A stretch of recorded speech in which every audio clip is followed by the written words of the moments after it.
Sir ऐसे कर रहा है, वायरल करना है हमको वीडियो। क्या क्या है?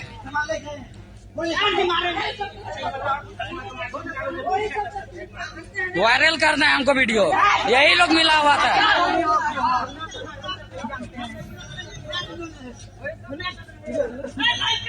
लाइव चलाओ, लाइव चलाओ, लाइव चलाओ, लाइव चलाओ, पूरा पब्लिक को दिखाओ, पूरा देश दुनिया को दिखाओ। 10 लड़का फेल, 10 लड़का फेल हुआ है, यहाँ से 10 लड़का फेल हुआ है। लाइव चलाओ, लाइव पूरा प्रैक्टिकल के चलते ये सब हुआ है। प्रैक्टिकल के चलते ये लोग सब लोग हम लोग को दिया नहीं है प्रैक्टिकल। हाँ ये होगा, ये किए हैं हम लोग, जिंदगी का खिलवाड़ हुआ है। ये जो आपने अभी वीडियो देखा है और साथ ही साथ में थंबनेल देखा है, इसको हम लोग थोड़ी देर में डिस्कस करेंगे। पहले लेक्चर को स्टार्ट कर लेते हैं। So hi guys and welcome back to the channel Deepak Yadav education. Welcome to the daily Hindu news and editorial analysis of 2 सितंबर 2022। तो गाइज आज है तारीख 2 सितंबर 2022 और है फ्राइडे। देखेंगे आज के द हिंदू कंप्लीट न्यूज़पेपर को एनालाइज करेंगे। बट लेक्चर में आगे बढ़ने से पहले अगर आप लोगों को इस लेक्चर का PDF चाहिए तो क्या करना है, सबसे पहले डाउनलोड करना है टेलीग्राम, देन उसके बाद जाके सर्च बॉक्स में टाइप करना Deepak Yadav education UPSC। As you can see guys आप लोगों को ये वाला चैनल मिल जाएगा, इस पर क्लिक करना और जाकर इस चैनल को ज्वाइन कर लेना। देखो अगर आप लोगों को इस तरीके से ये चैनल नहीं मिलता है तो नीचे डिस्क्रिप्शन बॉक्स में PDF लिंक के नाम से एक लिंक दिया गया है, जैसे आप उस पर क्लिक करोगे ये चैनल ऑटोमेटिकली ओपन हो जाएगा, इसको जाके ज्वाइन कर लेना। ज्वाइन करने से फ़ायदा क्या होगा, यहाँ पर डेली बेसिस पर लेक्चर का PDF मिल जाता है, डेली करंट अफेयर के वीडियो का PDF मिल जाता है और डेली बेसिस पर बहुत सारे डिजिटल नोट्स मिल जाते हैं। नाउ बढ़ते हैं आगे बढ़ने से पहले हमेशा की तरह हम लोग अपने लेक्चर को एक मैप के क्वेश्चन के साथ स्टार्ट करेंगे। तो आज आप सभी लोगों को मैप में जाकर देखना है नर्मदा रिवर को, कहाँ पर है ये एग्जैक्टली लोकेटेड, अच्छे से मैप में देखना। देन उसके बाद आकर नीचे कमेंट सेक्शन में टाइप करना, जिससे कि आप लोग इसको लंबे समय तक याद रख पाओगे। साथ ही साथ में एक क्वेश्चन सॉल्व करेंगे जो कि UPSC प्रीवियस ईयर साल 2015 के प्रीलिम्स में पूछा गया था। डेली बेसिस पर हम लोग यहाँ पर एक प्रीवियस ईयर क्वेश्चन को भी सॉल्व करते हैं। क्वेश्चन बहुत सिंपल सा है, आराम से आप लोग सॉल्व कर पाओगे। क्वेश्चन क्या बोलता है, समय समय पर ग्लोबल इकोनॉमिक प्रोस्पेक्ट्स की जो रिपोर्ट है वो इशू की जाती है। अब इस रिपोर्ट को इशू करने वाली बॉडी कौन सी है ये बताना है। Option A the Asian development bank, option be the European bank for reconstruction and development, option see the US federal reserve bank या फिर option D the world bank. तो इसका सही आंसर आप सभी लोगों को नीचे कमेंट सेक्शन में देना है। एटलीस्ट सभी को इसमें पार्टिसिपेट करना है, जैसा मैं आप लोगों से डेली बेसिस पर बोलता हूं।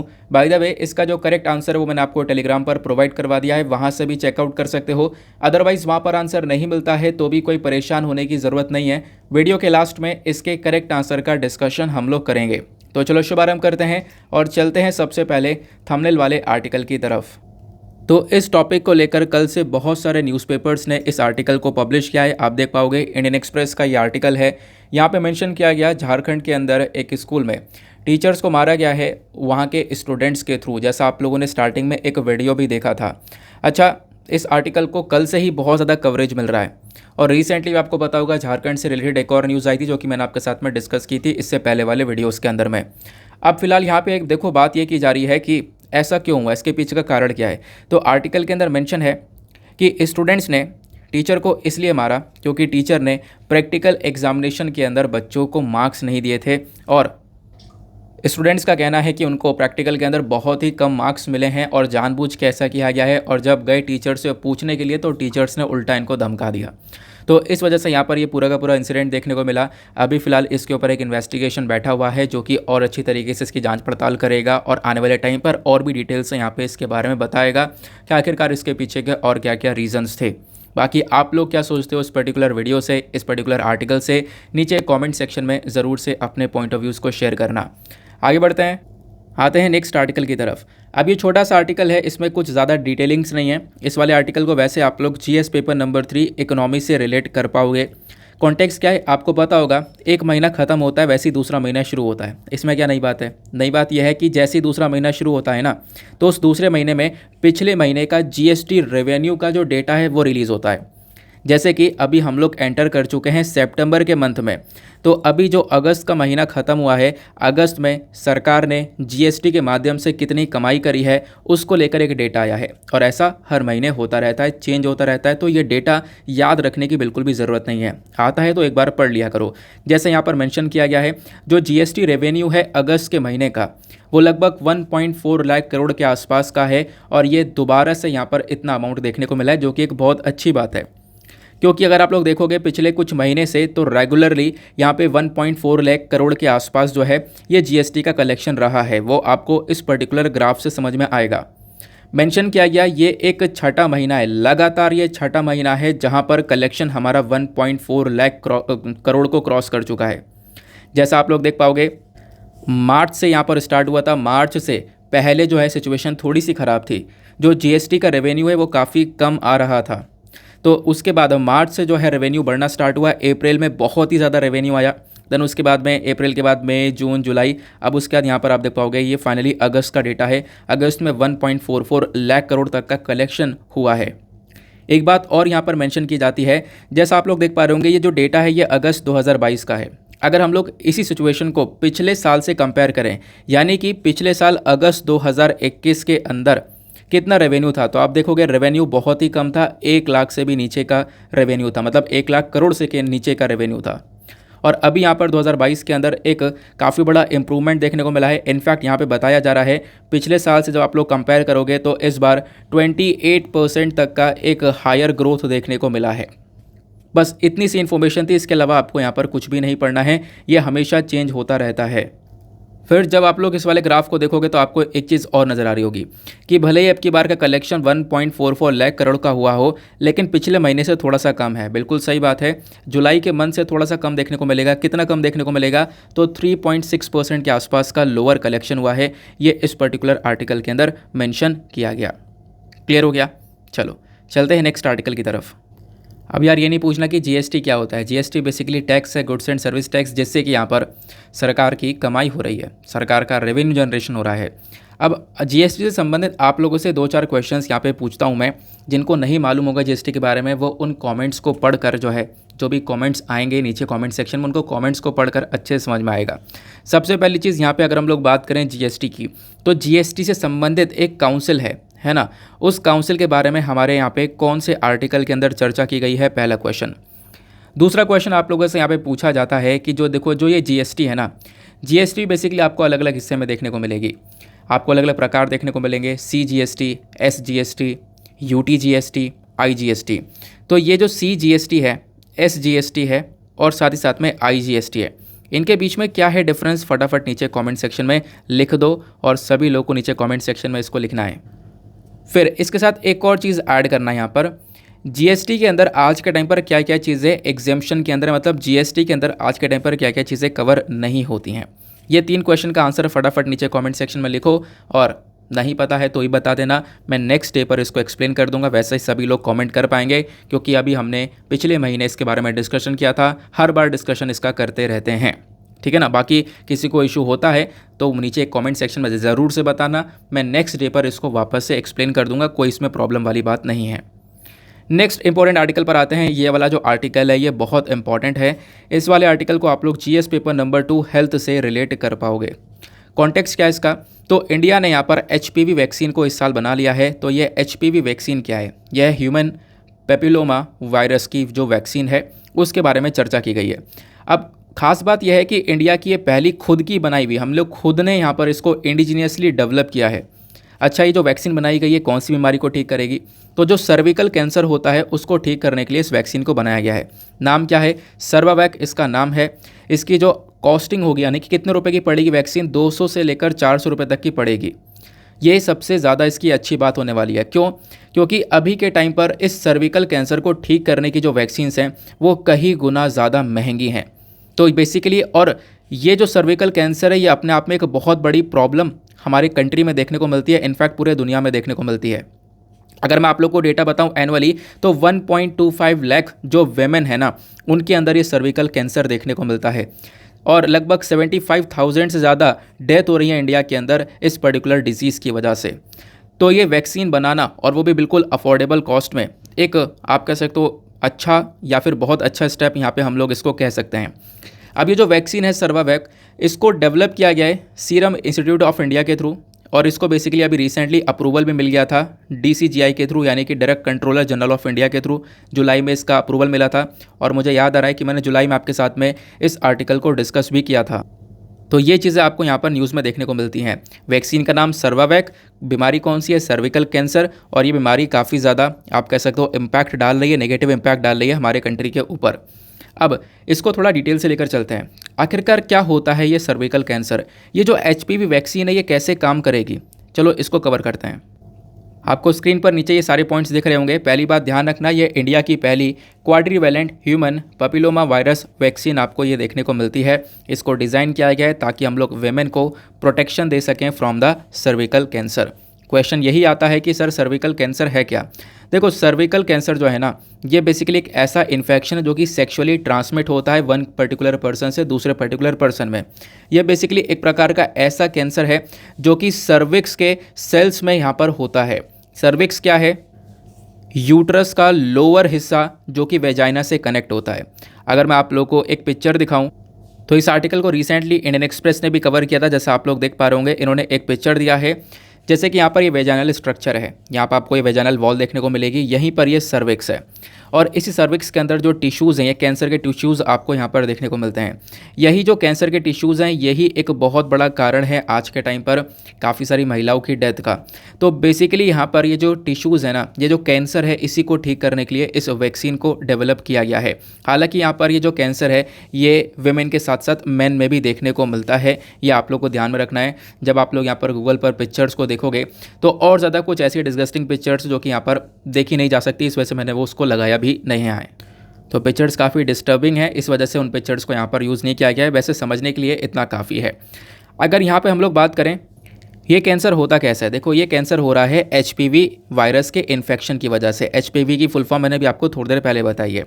अब यहाँ पर इसी इन्फेक्शन का एक लॉन्ग टर्म जब इम्पैक्ट है, लंबे समय तक ये इन्फेक्शन रहेगा, तो इससे यहाँ पर इस सर्विकल कैंसर को डेवलप होने में मतलब ज़्यादा समय लगता नहीं है। फिर उसके बाद यहाँ पर मेंशन किया गया कि आज के टाइम पर ये ऐसा कैंसर है जो कि वेमेन के अंदर डेथ का एक बहुत बड़ा कारण बना हुआ है। कैंसर से जो भी डेथ हो रही है वेमेन के अंदर में, खासकर जिनकी रिप्रोडक्टिव एज है 15 से लेकर 44 ईयर्स के बीच में, तो इन वेमेन की सबसे ज़्यादा जान जा रही है इसी पर्टिकुलर बीमारी की वजह से। इंडिया के कॉन्टेक्स्ट में बात करें तो वर्ल्ड हेल्थ ऑर्गेनाइजेशन ने एक डेटा दिया है, और इस डेटा के अकॉर्डिंग देखो बताया गया है कि इंडिया के अंदर में आपको जितने कैंसर, ये सर्विकल कैंसर वाले जो केसेस है दुनिया भर में जो देखने को मिल रहे हैं, उसका 1/5 बर्डन इंडिया के अंदर आपको देखने को मिलता है। लगभग हर साल 67,000 के आसपास फैटिलिटीज़ हो रही हैं, 1.3 लाख के आसपास यहाँ पर केसेस निकल कर आ रहे हैं। ऐसा आपको अलग अलग डेटा जो है अलग अलग रिपोर्ट्स में बताता रहता है। ठीक है, कहीं पर आपको ज़्यादा डेटा देखने को मिलेगा, कहीं पर कम देखने को मिलेगा। जैसे यहाँ पर बताया गया 75,000 के आसपास डेथ हो रही है, वहाँ पर 67, तो इस प्रकार से आपको थोड़ा बहुत डेटा ऊपर नीचे देखने को मिलता है। अब बात करते हैं, देखो ये जो वैक्सीन है ना, इसका इंपॉर्टेंस क्या होगा। ये जो वैक्सीन है ये बेस्ड है VLP के ऊपर, वायरस लाइक पार्टिकल्स के ऊपर, यानी कि जैसे हेपेटाइटिस B की तरह वैक्सीन है। जैसे कि हेपेटाइटिस B को ठीक करने के लिए जो वैक्सीन है, यानी कि हेपेटाइटिस B क्या है आपको पता होगा, एक लिवर इन्फेक्शन होता है इस हेपेटाइटिस B की वजह से, तो उसको ठीक करने के लिए जैसा वैक्सीनेशन है ना, उसी प्रकार का बिल्कुल सिमिलर वैक्सीनेशन आपको ये सर्विकल कैंसर का भी देखने को मिलता है। ठीक है ना। होगा क्या, ये जो वैक्सीन है ये क्या करेगी, बॉडी के अंदर एंटीबॉडीज़ को प्रोड्यूस करेगी, और इस वायरस के अगेंस्ट में जब एंटीबॉडीज़ प्रोड्यूस होंगी तो इस वायरस को मारने में बहुत ज़्यादा मददगार वो एक तरीके से वैक्सीन रहने वाली है। फिर उसके बाद मेंशन किया गया कि ये जो वैक्सीन है ना, ये इस वायरस के चारों स्ट्रेन्स को यहाँ पर मार सकती है। अब यानी कि इस वायरस के अलग अलग आपको स्ट्रेन्स देखने को मिलते हैं, टाइप 6, टाइप 11, टाइप 16, टाइप 18, तो अलग अलग जो स्ट्रेन्स हैं वो सब यहाँ पर ठीक हो सकते हैं इस पर्टिकुलर वैक्सीन से। इन सभी स्ट्रेन्स के अगेंस्ट में वैक्सीन काफ़ी ज़्यादा इफेक्टिव मानी जा रही है, ऐसा भी यहाँ पर मेंशन किया गया। अब प्रॉब्लम देखो, यहाँ पर आपको एक चीज़ लग रही होगी, जब इतनी बड़ी दिक्कत है, ये पूरे वर्ल्ड के अंदर एक बहुत बड़ी दिक्कत है, तो क्या अभी तक इंडिया में कोई ऐसी वैक्सीन अवेलेबल नहीं थी क्या। देखो करेंट टाइम पर ऐसी 2 वैक्सीन आपको देखने को मिलती हैं। अब वो जो 2 वैक्सीन है ना, एक यहाँ पर quadrilateral vaccine Gardasil from Merck, दूसरा सर्विक्स फ्रॉम ग्लैक्सोस्मिथक्लाइन, ये 2 वैक्सीन आपको देखने को मिलती हैं। लेकिन ये वैक्सीन इतनी ज़्यादा महंगी हैं कि लोग इसको अफोर्ड नहीं कर पाएंगे, और इन वैक्सीन्स को हमने अपने नेशनल इम्यूनाइजेशन प्रोग्राम के अंदर भी इंक्लूड नहीं किया गया है। क्योंकि आपको पता होगा कंट्री के अंदर लोगों की इम्यूनिटी डेवलप करने के लिए एक नेशनल इम्यूनाइजेशन प्रोग्राम को स्टार्ट किया गया था। तो इस प्रोग्राम के अंदर बहुत सारी वैक्सीन्स को देने के बारे में चर्चा की जाती है, लेकिन इस प्रोग्राम में इन वैक्सीन्स को इंक्लूड नहीं किया गया था। तो ये भी एक इशू बनकर निकल कर आया है। लेकिन अब यहाँ पे आप देख पाओगे जो ये वैक्सीन बनी है ये बहुत ही सस्ते दाम में बनी है। बहुत सस्ते दाम में यहाँ पर इसको परचेज़ किया जा सकता है। इससे बहुत सारा सुधार हम लोग आने वाले टाइम पर देख सकते हैं। प्लस ये जो वैक्सीन है ये एक्सट्रीमली इफेक्टिव है only when it's administered before the first sexual intercourse. पहले सेक्सुअल इंटरकॉर्स से पहले अगर यहाँ पर इस वैक्सीन को दिया जाए तो ज़्यादा इफेक्टिव आपको ये देखने को मिलती है, ज़्यादा बेहतरीन तरीके से ये काम करेगी, ऐसा मेंशन किया जाता है। आई होप आपको बहुत अच्छी तरीके से इस आर्टिकल के बारे में क्लैरिटी मिल चुकी है। नाउ बढ़ते हैं आगे बढ़ने से पहले वीडियो पे जो लाइक का बटन है मेक श्योर करना उस लाइक के बटन को आप दबाओ, और जो टारगेट है 5K प्लस लाइक का उसको आप अचीव कर पाओ, जैसे कि आपने कल किया था। कल बहुत तेज़ी से वीडियो के ऊपर लाइक आए, मेरे ख्याल से 6000 के आसपास वहाँ पे होने वाले हैं। तो आज भी इसी प्रकार से सपोर्ट करना है। साथ ही साथ में आप लोग मेरे साथ में इंस्टाग्राम पे कनेक्ट हो सकते हो। इंस्टाग्राम आईडी है दीपक यादव एजुकेशन। ये आपको प्रोफाइल मिलेगा, जैसे आप लोग ये टाइप करोगे वहाँ पे, तो यहाँ से कनेक्ट कर आप लोग अपनी मेरी क्वारीज़ को डिस्कस कर सकते हो। देन पहले वर्ल्ड सेक्शन पर एक और इम्पॉर्टेंट आर्टिकल है, कुछ नया आर्टिकल आपको देखने को मिलेगा। हालांकि ये जो टॉपिक है काफ़ी ज़्यादा न्यूज़ में रहता है, लेकिन बड़े दिनों बाद न्यूज़ में आया है। यूनाइटेड नेशन ने अभी चाइना का एक्यूज़ किया है किस चीज़ को लेकर, उइगुर राइट्स अब्यूज़ को लेकर। क्या है मुद्दा, बेसिक से समझेंगे। देखो यहाँ पे जो है ना, उइगुर मुस्लिम्स जो हैं ये चाइना के अंदर एक एथनिक माइनॉरिटी है, ठीक है। अब होता क्या है, यहाँ पर बहुत लंबे समय से हमने देखा है, बहुत सारे आर्टिकल्स जो बताते हैं कि जो चाइना है ना वो इन उइगुर मुस्लिम्स के ऊपर बहुत अत्याचार करता है, एट्रोसिटीज़ करता है। ये उइगुर मुस्लिम्स कहाँ पे रह रहे हैं, चाइना के अंदर ही जो जिनजियांग रीजन है वहाँ पर ये उइगुर मुस्लिम्स रहते हैं, ठीक है ना। अभी मैं आपको लोकेशन दिखाता हूँ, ये आप लोग लोकेशन देख पाओगे। ये ऊपर यहाँ पे चाइना देखने को मिलेगा। चाइना का ये पूरा का पूरा मैप है, अगर इसको ड्रॉ करें यहीं पर इस ऊपरी वाले हिस्से पर ये जिनजियांग प्रोविंस है, यहीं पर जो है उइगुर मुस्लिम्स रहते हैं। तो यूनाइटेड नेशन ने यहाँ पर चाइना के ऊपर एक आरोप लगाया है कि यूनाइटेड नेशन का आरोप यह है कि चाइना जो है ना क्या करता है, इन उइगुर मुस्लिम्स के जो राइट्स हैं उनका वायलेशन कर रहा है। इनके पास भी जो राइट्स हैं उनको वायलेशन कर रहा है, इनके ऊपर काफ़ी सारे अत्याचार कर रहा है। वो अत्याचार कैसे कर रहा है आप लोग देखो। जैसे यहाँ पर मेंशन किया जाता है कि आज के टाइम पर चाइना इन मुस्लिम्स के लिए सेक्सुअल असॉल्ट कर रहा है, प्लस यहाँ पे इनको फोर्स कर रहा है कि अपनी जो भाषा है, अपनी रिलीजन जो है वो बिल्कुल त्याग दें। बहुत ज़्यादा फोर्स किया जाता है। इनफैक्ट यहाँ पर इनको अपनी जो बियर्ड है उसको ग्रो करने नहीं दिया जाता, और जो इनको कुरान दी जा रही है पढ़ने के लिए वो भी यहाँ पर चाइनीज़ वर्जन आपको देखने को मिलेगा। तो चाइना बेसिकली इस प्रकार से कुछ स्टेप्स उठा रहा है। प्लस यहाँ पर चाइना ने एक और चीज़ यहाँ पर मेंशन करी है, वो यह है कि बर्थ कंट्रोल पॉलिसीज़ जो हैं इनके ऊपर लागू की जा रही हैं, यानी कि जो बर्थ है उसके ऊपर पूरी तरह से रोक लगाई जा रही है कि कोई दूसरा बच्चा पैदा ना हो, नया बच्चा पैदा ना हो, उसके ऊपर यहाँ पर बहुत ज़्यादा रोक लगाई गई है।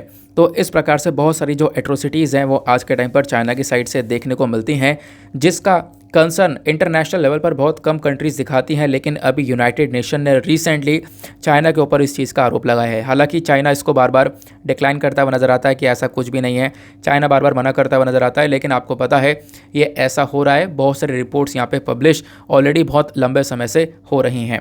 क्लियर हो गया। तो ये मुद्दा आपको यहाँ पर देखने को मिल जाता है। अभी इसका थोड़ा सा बैकग्राउंड जानना ज़रूरी है, जो कि आपको एग्ज़ाम में हेल्प करेगा। जैसे इंडिया का क्या यहाँ पर रिस्पांस रहता है इस पर्टिकुलर कॉमेडी को लेकर, इस पर्टिकुलर इशू को लेकर, वो सारी बातें हम लोग यहाँ पर कवर करने वाले हैं। इस वाले आर्टिकल को जीएस पेपर नंबर 2 से आप रिलेट कर पाओगे, इंटरनेशनल रिलेशन से। पहली बात हम लोग ये डिस्कस करते हैं कि जो ये उइगुर मुस्लिम्स हैं आखिरकार हैं कौन। देखो जो ये उइगुर्स हैं ना, ये बेसिकली मुस्लिम माइनॉरिटी टर्किक एथनिक ग्रुप आपको देखने को मिलेगा, यानी कि ये इनकी जो भाषा है ना वो बेसिकली टर्किश वाली लैंग्वेज देखने को मिलेगी। और आज के टाइम पर ये टर्की के साथ साथ और भी बहुत सारे एरिया में फैले हुए हैं, जैसे कि सेंट्रल एशिया और ईस्ट एशियन जो कंट्रीज़ है ना, वहाँ पर आपको ये पूरी की पूरी पर्टिकुलर कम्युनिटी देखने को मिलेगी। सेंट्रल एशिया के अंदर आपको पता है जो 5 कंट्रीज़ आती हैं, ईस्ट एशिया के अंदर जो कंट्रीज़ हैं वहाँ सभी जगह पर ये आपको जो उइगर कम्युनिटी ये देखने को मिलती है, जिनका ओरिजिन यहाँ से हुआ है। क्लियर हो गया। अब जो उइगर्स है ना, ये आज के टाइम पर चाइना के अंदर इनको बेसिकली यहाँ पर रिकग्नाइज़ किया गया है एक एथनेटिक माइनॉरिटी कम्युनिटी की तरह। यानी कि आज के टाइम पर चाइना में बहुत सारी माइनॉरिटीज़ हैं, उसमें से एक माइनॉरिटी यहाँ पर ये उइगर वाली कम्युनिटी को भी रखा गया है। हालांकि यहाँ पर जो चाइना है ना, इस कम्युनिटी को यहाँ पर अपना खुद की कम्युनिटी नहीं मानता, यानी अपने यहाँ का ग्रुप नहीं मानता, ऐसा भी यहाँ पर चाइना की साइड से देखने को मिलेगा। करेंट टाइम पे इनकी जो सबसे ज़्यादा पॉपुलेशन है यानी उइगुर एथनिक कम्युनिटी की सबसे ज़्यादा जो संख्या है, जनसंख्या, वो कहाँ पे रह रही है, वो चाइना के जिनजियांग रीजन में देखने को मिलेगी, जो कि मैंने अभी आपको थोड़ी देर पहले मैप में दिखाई थी। प्लस कुछ पॉपुलेशन इनकी सेंट्रल एशियन कंट्रीज़ में रहती है, वही जैसे मैंने आपको बताया उज़्बेकिस्तान, किर्गिस्तान, कजाकिस्तान। बाकी दो और कौन से देश आते हैं सेंट्रल एशिया के अंदर, फटाफट नीचे कमेंट सेक्शन में इसके बारे में बताओ। अब जिनजियांग जो है ना, एक ऑटोनोमस रीजन है चाइना का, ये आपको देखने को मिलेगा। यहाँ पे बहुत सारा मिनरल्स वगैरह आपको देखने को मिलेगा। प्लस ये जो रीजन है ये काफ़ी सारी कंट्रीज़ के साथ में बॉर्डर शेयर करता है, जैसे इंडिया, पाकिस्तान, रशिया, अफगानिस्तान के साथ में वो बॉर्डर लगता हुआ उस पर्टिकुलर रीजन से नज़र आता है। तो एरिया काफ़ी इंपॉर्टेंट माना जाता है चाइना के लिए। अब देखो यहाँ पे क्या हो रहा है ना कि चाइना के ऊपर बार बार इल्ज़ाम लगता है कि उइगुर्स का प्रोसिक्यूशन हो रहा है, इनके ऊपर अत्याचार हो रहा है। अब चाइना की सरकार ये बोलती है देखो जितने भी एक्यूजेशंस हमारे ऊपर लगाए जा रहे हैं, जितने भी आरोप लगाए जा रहे हैं, ये सब गलत हैं, ये सब फॉल्स हैं। इनफैक्ट यहाँ पर चाइना क्लेम करता है कि इन्होंने यहाँ पर क्या किया है, इनको एजुकेशन सेंटर्स के अंदर रखा है, ये सारी बातें यहाँ पर बताता है। इनफैक्ट यहाँ पर चाइना इस चीज़ को मेंशन भी करता है कि देखो ये जो उइगुर्स है ना, ये इनकी मांग ये है कि अपना खुद का इंडिपेंडेंट स्टेट बनाएं। तो इससे यहाँ पर चाइना बिल्कुल भी सपोर्ट नहीं करेगा कि यहाँ एक अलग से देश की मांग की जाए, एक अलग से इंडिपेंडेंट स्टेट बनाया जाए वहाँ पर जहाँ पे भी ये रहते हैं। तो बेसिकली यहाँ पर चाइना उस चीज़ को ऊपर यहाँ पे पूरी तरह से रोक लगाता है, ऐसा यहाँ पे बोला गया। देन इंडिया का क्या स्टैंड रहता है इस पर्टिकुलर इशू के ऊपर, तो इंडियन गवर्नमेंट ने अभी तक यहाँ पर इसके ऊपर एक साइलेंस मेंटेन किया है। हम लोगों ने ज़्यादा कुछ बोला नहीं है इस उइगुर क्राइसिस के ऊपर। अब इसका वे फॉरवर्ड क्या हो सकता है, बेसिकली वे फॉरवर्ड यही है कि जितने भी कंट्रीज़ अगर ऐसा है तो यहाँ पर जो कंट्रीज़ है उन सबको सामने आना चाहिए और चाइना के ऊपर जोर देकर इस प्रोसिक्यूशन को रोकना चाहिए, जो भी प्रोसिक्यूशन चाइना की साइड से हो रहा है। ठीक है ना, तो ये चीज़ आपको देखने को मिल जाती है। आई होप आपको पूरी तरह से इस आर्टिकल के अंदर जो भी था वो सब क्लियर हो चुका है। तो जैसे यहाँ पर ये रिपोर्ट आती है कि हाँ यूनाइटेड नेशन ने चाइना के ऊपर आरोप लगाया, तो इस पर्टिकुलर रिपोर्ट को बिल्कुल जापान और जर्मनी ने वेलकम किया है कि हाँ ऐसा है और जल्दी से जल्द यहाँ पर एक सुधार चाहिए। क्लियर हो गया, आगे आते हैं। देन उसके बाद यहाँ पर आपको एक छोटा सा आर्टिकल देखने को मिलेगा, इसकी चर्चा आने वाले टाइम पर बहुत ज़्यादा होने वाली है। इस वाले आर्टिकल को आप लोग GS paper number 2 international relation से रिलेट कर सकते हो। यहाँ पर क्या मेंशन किया गया है, देखो हमारे पीएम मोदी और साथ ही साथ में चाइनीज़ प्रेसिडेंट शी जिनपिंग दोनों ही आपस में मिलने वाले हैं, इनकी मीटिंग होने वाली है आने वाले टाइम पर। अभी यहाँ पर क्या हुआ, साल 2020 के अंदर इंडिया चाइना के जो रिलेशंस है वो काफ़ी ज़्यादा ख़राब हो गए थे, आपको पता होगा बॉर्डर इश्यूज़ की वजह से। उसके बाद से अभी तक ऐसी कोई मीटिंग नहीं हुई है, 3 साल होने जा रहे हैं। नाउ फाइनली इस साल हम लोग देख पाएंगे जो अभी शंघाई कोऑपरेशन ऑर्गेनाइजेशन का जो समिट होने वाला है उज़्बेकिस्तान के अंदर में, फिर G20 का समिट होने वाला है नवंबर में इंडोनेशिया के अंदर में। तो कहीं ना कहीं इस मीटिंग के अंदर कंफर्म हो चुका है कि हमारे पीएम भी जाने वाले हैं और साथ ही साथ में चाइनीज़ प्रेसिडेंट भी यहाँ पर आने वाले हैं। तो बेसिकली यहाँ पे कहीं ना कहीं एक मीटिंग होगी, ऐसा मेंशन किया गया है। और ये मैंने आपको बता दिया कि लगभग 3 साल हो चुके हैं, अभी तक कोई मीटिंग ऐसी हुई नहीं है। तो ये जो मीटिंग है आने वाले टाइम पर अभी सितंबर के बीच में हो सकती है, शंघाई कोऑपरेशन ऑर्गेनाइजेशन वाली, और G20 वाली नवंबर में होगी। तो दोनों तरफ से कंफर्मेशन है कि यहाँ पर ये लीडर्स आने वाले हैं और फिर यहाँ पर काफ़ी सारा डिस्कशन होगा। उसके अलावा पिछली कहानी बता दी गई है। पिछली कहानी क्या है, देखो पिछली कहानी यही है कि अभी रिसेंट टाइम में आपको पता होगा, कुछ दिन पहले की बात है, चाइना के फॉरेन मिनिस्टर वांग यी ये इंडिया भी आते हैं और ये बेसिकली यहाँ पर अपनी तरफ की बात रखना चाहते हैं, लेकिन भारत इनकी बात एक्सेप्ट करता नहीं है, तो डिसअपॉइंटली वापस से रिटर्न होते हैं। यानी कि चाइना की जो भी डिमांड है वो हम लोग यहाँ पर रखते नहीं। ऑब्वियस सी बात है, चाइना की जो डिमांड है वो हम पूरी क्यों करें। आज के टाइम पर वैसे ही बहुत सारे इश्यूज़ क्रिएट हो रहे हैं, तो उसके बेसिस पर जो फॉरेन मिनिस्टर आए थे वो डिसअपॉइंटली वापस से रिटर्न करते हैं, वो आपने देखा। लेकिन उसके बाद यहाँ पे मेंशन किया जाता है पिछली कहानी, यानी कि आप देखोगे 2019, 2020, 2021 और 2022 के अंदर रिलेशंस कैसे हैं उसके बारे में चर्चा की गई है। देखोगे आप तो ये सारी बातें आपको ऑलरेडी पता ही है कि देखो साल 2020 के अंदर जो लाइन ऑफ एक्चुअल कंट्रोल है, खासकर जो गालवान वैली है, वहाँ पे आप लोगों ने देखा था एक क्लैश हुआ था इंडिया और चाइना के सोल्जर्स के बीच में, जहाँ पे हमारे भी 20 जवान शहीद हुए थे और चाइना के भी बहुत सारे सोल्जर्स मारे गए थे। फिर उसके बाद में जो रिलेशंस हैं वो लगातार ख़राब होते चले गए। आज के टाइम पर बहुत ही ज़्यादा डाउनवर्ड लेवल पर आपको ये रिलेशंस देखने को मिल जाते हैं। उसके बाद से काफ़ी सारे हमने कदम उठाए जहां पर हमने चाइना को अपने बिजनेस के अंदर इंक्लूड नहीं किया। आपको पता होगा 5G ट्रायल से बाहर कर दिया। उसके बाद ऐसे ही काफ़ी सारे इनिशिएटिव्स हम लोगों ने उठाए जहाँ पर चाइना को बिल्कुल भी इन्वॉल्व नहीं किया गया। वो चीज़ आपको यहाँ पर इस आर्टिकल में देखने को मिलेगी। सिंपल बात है। अब देखो यहाँ पे ना, ये जब मीटिंग होगी, मीटिंग से पहले कोई भी प्रेडिक्शन नहीं किया जा सकता कि क्या क्या होने वाला है। मीटिंग होने के बाद ही प्रेडिक्शन कर पाएंगे। तो बेसिकली यहाँ पर अभी मीटिंग तक वेट करो, बस खाली इतना ही पढ़ना है, इसके अलावा ज़्यादा कुछ नहीं पढ़ना, क्योंकि मीटिंग अभी होने वाली है। अब इस आर्टिकल में दो इंपॉर्टेंट चीज़ें निकल कर आती हैं, SCO शांघाई कोऑपरेशन ऑर्गेनाइजेशन और G20। ये दो इंपॉर्टेंट चीज़ें हैं और ख़ास बात यह है कि इन दोनों ही चीज़ों से लेकर यूपीएससी ने प्रीवियस ईयर में सवाल पूछे हैं। और वो सवाल क्या है मैं आपको बताऊंगा। SCO से लेकर तो अब की बार साल 2022 में आया था, G20 से लेकर साल 2020 में आया, तो लेटेस्ट सवाल हैं, ऐसे सवाल आ रहे हैं, तो इसके बारे में ज़रूर से पढ़ लेना। और पढ़ते हैं फिर शांघाई कोऑपरेशन ऑर्गेनाइजेशन है क्या। शांघाई कोऑपरेशन ऑर्गेनाइजेशन देखो एक परमानेंट इंटर गवर्नमेंटल ऑर्गेनाइजेशन है। मतलब इस पर्टिकुलर बॉडी के अंदर जितनी भी कंट्रीज़ हैं उनकी सरकारें आपस में मिलकर काम करती हैं। प्लस ये जो बॉडी है इसका मकसद है शांति को बनाना, सिक्योरिटी को मेंटेन करना, स्टेबिलिटी को मेंटेन करना पूरे यूरेशियन वाले रीजन में। यूरेशियन रीजन का मतलब यह है यूरोप और एशिया वाला रीजन। फिर उसके बाद इस शांघाई कोऑपरेशन ऑर्गेनाइजेशन को बनाया गया था 2001 के अंदर, 2001 में इसको क्रिएट किया गया। फिर उसके बाद धीरे धीरे इसके अंदर और भी कंट्रीज़ ऐड होती चली गई। अगर मैं आप लोग को एग्जैक्टली बताऊं जो टाइमलाइन है, साल 2001 से पहले जो शांघाई कोऑपरेशन ऑर्गेनाइजेशन है, ठीक है ना, तो साल 2001 से पहले की अगर हम लोग बात करें तो इसमें सिर्फ और सिर्फ 5 कंट्रीज़ हुआ करती थी और उसको हम लोग शांघाई 5 के नाम से जाना करते थे।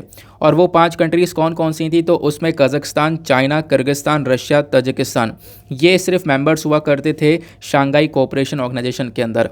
और इसी वजह से ये शांघाई 5 कहलाता था। लेकिन होता क्या है, धीरे धीरे जब ये बॉडी आगे बढ़ रही होती है तो साल 2001 में उज़्बेकिस्तान को भी यहाँ पर इसका हिस्सा बना लिया जाता है। 5 से अब यहाँ पर हो गई ये 6 कंट्री। तो शांघाई 5 का नाम बदलना था, बदल के यहाँ पर इसको कर दिया गया शांघाई कोऑपरेशन ऑर्गेनाइजेशन। तो ये कहानी ऐसी चलती रही 2001 से आगे। फिर उसके बाद में साल 2017 में इंडिया और पाकिस्तान दोनों ही साथ में यहाँ पर इस बॉडी के मेंबर बन जाते हैं। तो भारत भी शांघाई कोऑपरेशन ऑर्गेनाइजेशन का हिस्सा है, ध्यान रखना। फिर उसके बाद में 17 सितंबर 2021 यानी पिछले साल के सितंबर के महीने की बात है, वहाँ पर अनाउंसमेंट ये किया गया था कि जो ईरान है वो भी शांघाई कोऑपरेशन ऑर्गेनाइजेशन का एक मेंबर बनेगा। तो यानी कि 8 से 9 मेंबर्स यहाँ पर इसके हो जाएंगे। इस पर्टिकुलर बॉडी का ऑब्जेक्टिव मैंने आपको बता ही दिया है। काम यह है कि सिक्योरिटी, पीस को मेंटेन करना, जो कंट्रीज़ उनके बीच में एक कोऑपरेशन को मेंटेन करना, व्यापार को बढ़ावा देना, रिसर्च टेक्नोलॉजी को बढ़ाना, प्लस इन कंट्रीज़ के बीच में एजुकेशन को लेकर टाइज़ को इम्प्रूव करना, energy, transport, tourism, environmental protection को लेकर रिलेशंस को और इम्प्रूव करना। वो बेसिकली यहाँ पर इस पर्टिकुलर बॉडी का काम होता है, जैसे हर एक बॉडी का काम होता है, ठीक है ना। बाकी मेंबरशिप के अंदर मैंने आपको बता दिया, टोटल आपको 8 से 9 मेंबर देखने को मिलेंगे। ईरान भी यहाँ पर इसके अंदर इंक्लूड हुआ। फिर स्ट्रक्चर की अगर हम लोग बात करें तो शांघाई कोऑपरेशन ऑर्गेनाइजेशन के अंदर आपको अलग अलग बॉडीज़ देखने को मिलती हैं। यानी इस बॉडी का हेड ऑफ स्टेट काउंसिल देखने को मिलेगा। हेड ऑफ स्टेट काउंसिल जो है ना, ये काफ़ी सारी चीज़ें डिस्कस करता है। इनफैक्ट यहाँ पर ये बड़े बड़े मैटर्स को डिसाइड करता है इस बॉडी के, कि किससे बातचीत करनी है, कौन सी कंट्री से बातचीत करनी है, इंटरनेशनल इश्यूज़ को देखने का काम करता है। फिर हेड ऑफ गवर्नमेंट काउंसिल आपको देखने को मिलेगा। ये शांघाई कोऑपरेशन ऑर्गेनाइजेशन का जो बजट वगैरह है उसको इंप्रूव करता है, उसके इकोनॉमिक एस्पेक्ट्स को देखता है। फिर उसके बाद में council of minister of foreign affairs आपको देखने को मिलेगा। ये जो डे टू डे एक्टिविटीज़ होती हैं उनको देखने का काम करता है। फिर शांघाई कोऑपरेशन ऑर्गेनाइजेशन का जो सेक्रेटेरिएट है, ये ध्यान रखना इंपॉर्टेंट है, कहाँ पर है, ये डायरेक्टली आपको चाइना के बीजिंग शहर में देखने को मिल जाएगा। ये शांघाई कोऑपरेशन ऑर्गेनाइजेशन की A to Z इन्फॉर्मेशन हो गई। कोई भी क्वेश्चन आएगा तो आप आराम से उसको हैंडल कर पाओगे। क्लियर हो गया। अब इस वाले क्वेश्चन को देखो। ये जो क्वेश्चन है यह है साल 2022 का। क्वेश्चन के अंदर क्या बोला गया है कि आपको बताना है कि इंडिया जो है ना, इन तीनों में से किस किस का मेंबर देखने को मिलता है। Asian infrastructure investment bank, missile technology control regime, Shanghai cooperation organisation. एक तो आपको पता चल गया है कि हाँ यार, इसका तो यहाँ पर इंडिया हिस्सा है ही है। अब ये बताओ इसका करेक्ट आंसर क्या है। ज़रा नीचे सर्च करके आप लोग बता सकते हो। ये क्वेश्चन साल 2022 यानी इसी बार पूछा गया था प्रीलिम्स के अंदर, और ये हमने पहले पढ़ भी रखा था। अगर आपने सारे नोट्स अच्छे से पढ़े होते तो आप इस वाले क्वेश्चन को बहुत आराम से अटेंड कर सकते थे। वैसे जो साल 2022 का प्रीलिम्स का एग्जामिनेशन हुआ है ना, उसका पूरा एनालिसिस मैंने किया है कि कितने क्वेश्चन इस एनालिसिस से आए थे, जो कि हम लोग कर रहे हैं 2 साल से एनालिसिस। इस एनालिसिस से कितने सारे क्वेश्चन आए थे, उस वीडियो को देख सकते हो जो भी लोग नए हैं, ठीक है ना। चलो, वैसे इस क्वेश्चन का आंसर देना है सभी लोगों को, छोड़ना नहीं।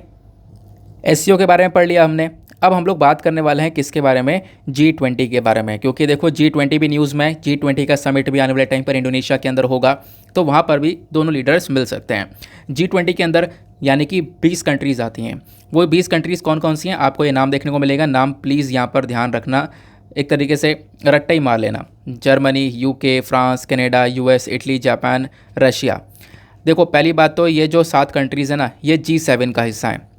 G7 बेसिकली एक टाइम पर G8 नाम से ग्रुप हुआ करता था, लेकिन बाद में रशिया को निकाल दिया गया था। ये तो आपको पता ही है कि रशिया को निकालने का पीछे का रीज़न ये था कि साल 2014 में रशिया ने यूक्रेन के ऊपर अटैक कर जो यूक्रेन का क्रीमिया वाला रीजन है उसको हथिया लिया था। उसके बाद रशिया को इस G8 से निकाल दिया गया। उसके बाद से यहाँ पर ये G7 कंट्रीज़ का ग्रुप बन गया है।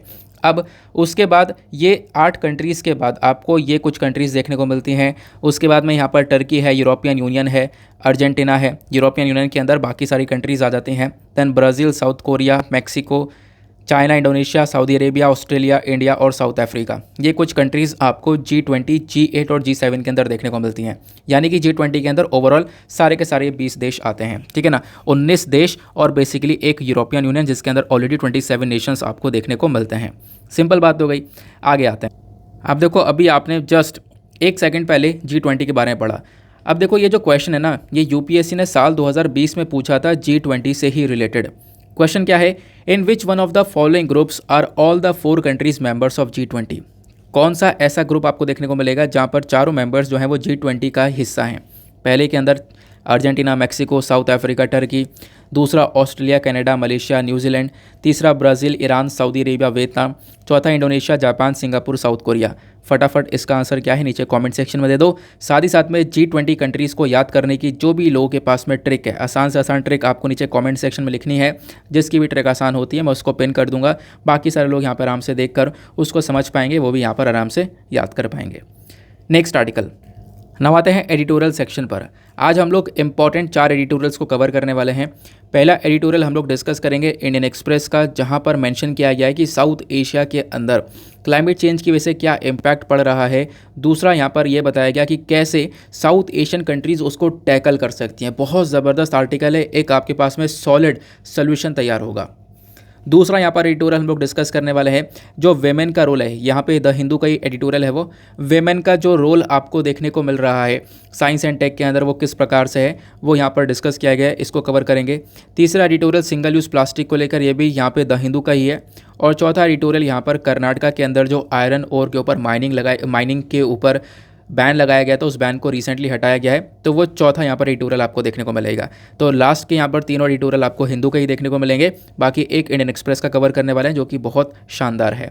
लेकिन हमेशा की तरह एडिटोरियल डिस्कशन से पहले आज का मेंस का क्वेश्चन।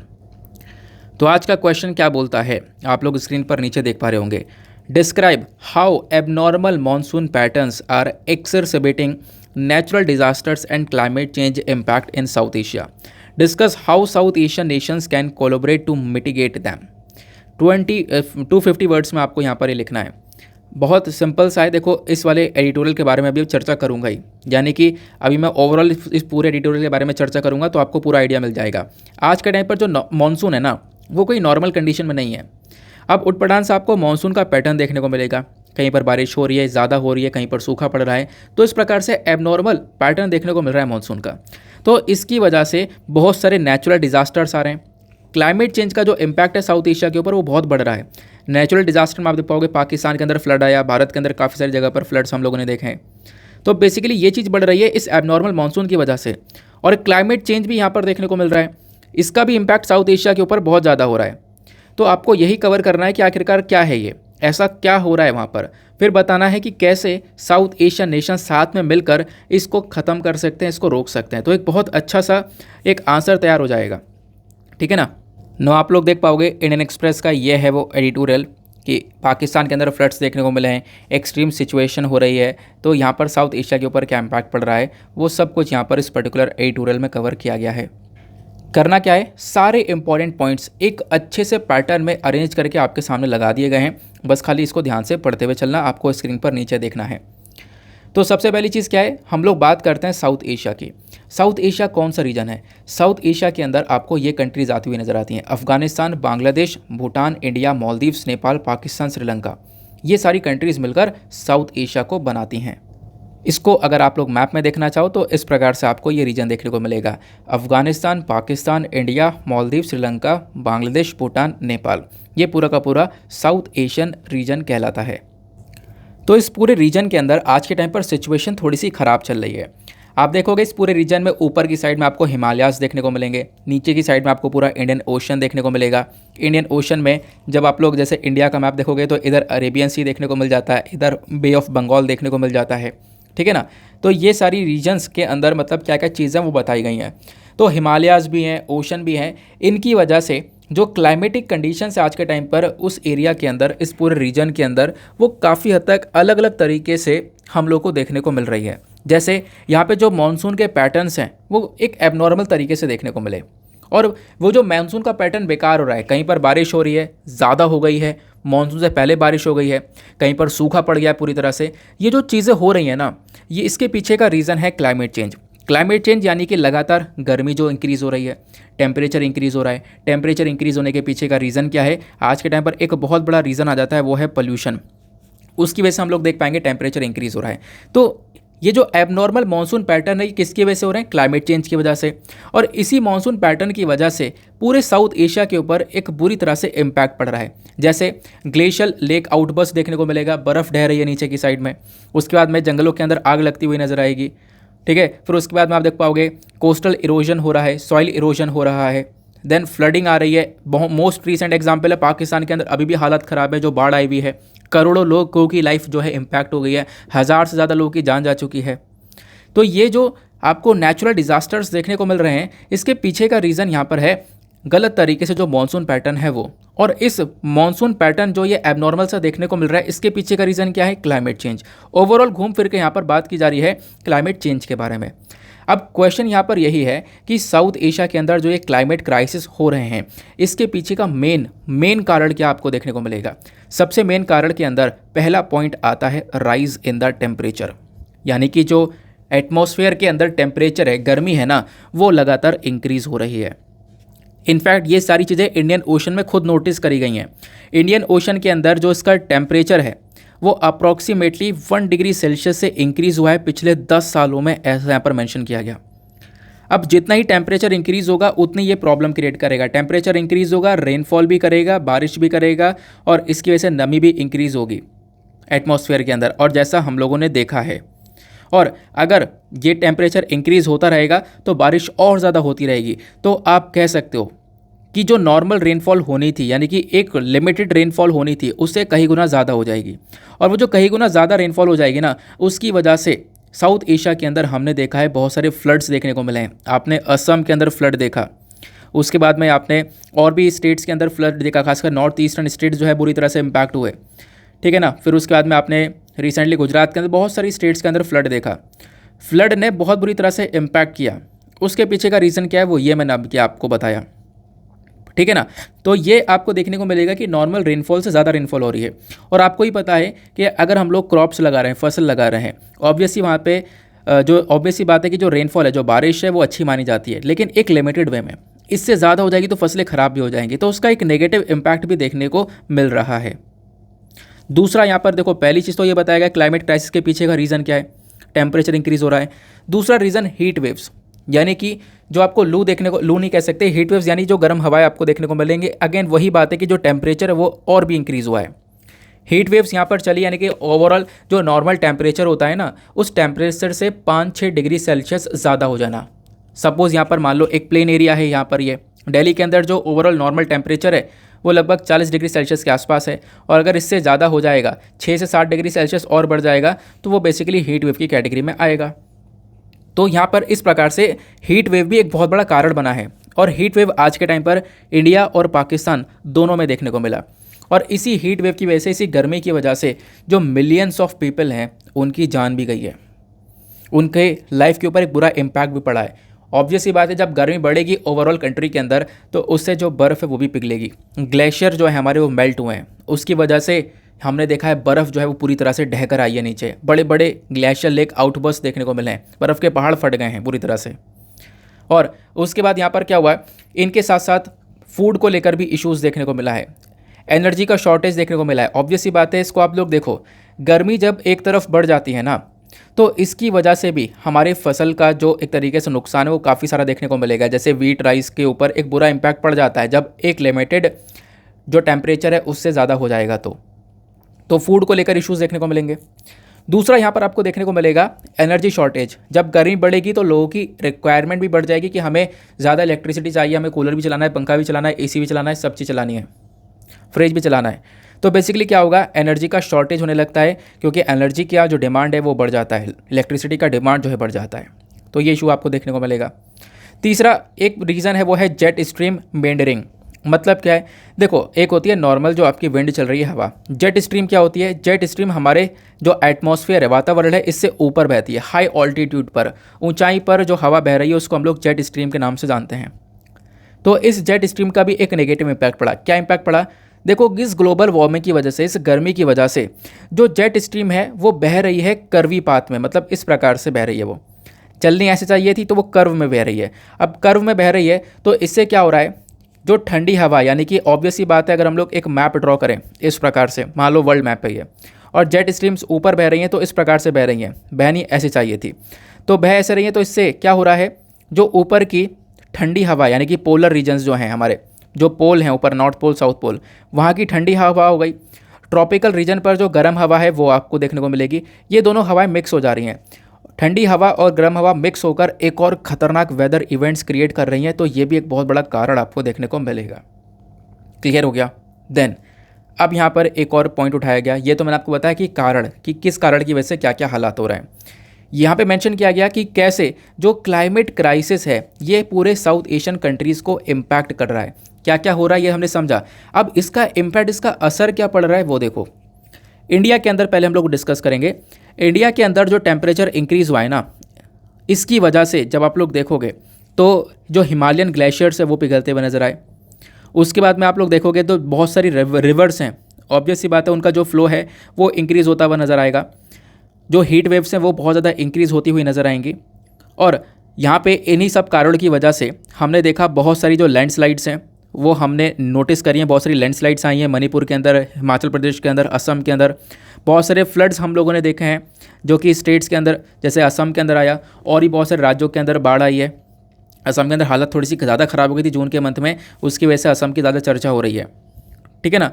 तो आप ये कह सकते हो ये सारी सिचुएशन यहाँ पर क्रिएट हो रही है इंडिया के अंदर में भी टेम्परेचर इंक्रीज़ होने की वजह से। तो पहला तो साउथ एशिया के अंदर जितनी भी कंट्रीज़ हैं वहाँ पे इंडिया के ऊपर क्या इम्पैक्ट पड़ा ये हमने डिस्कस किया।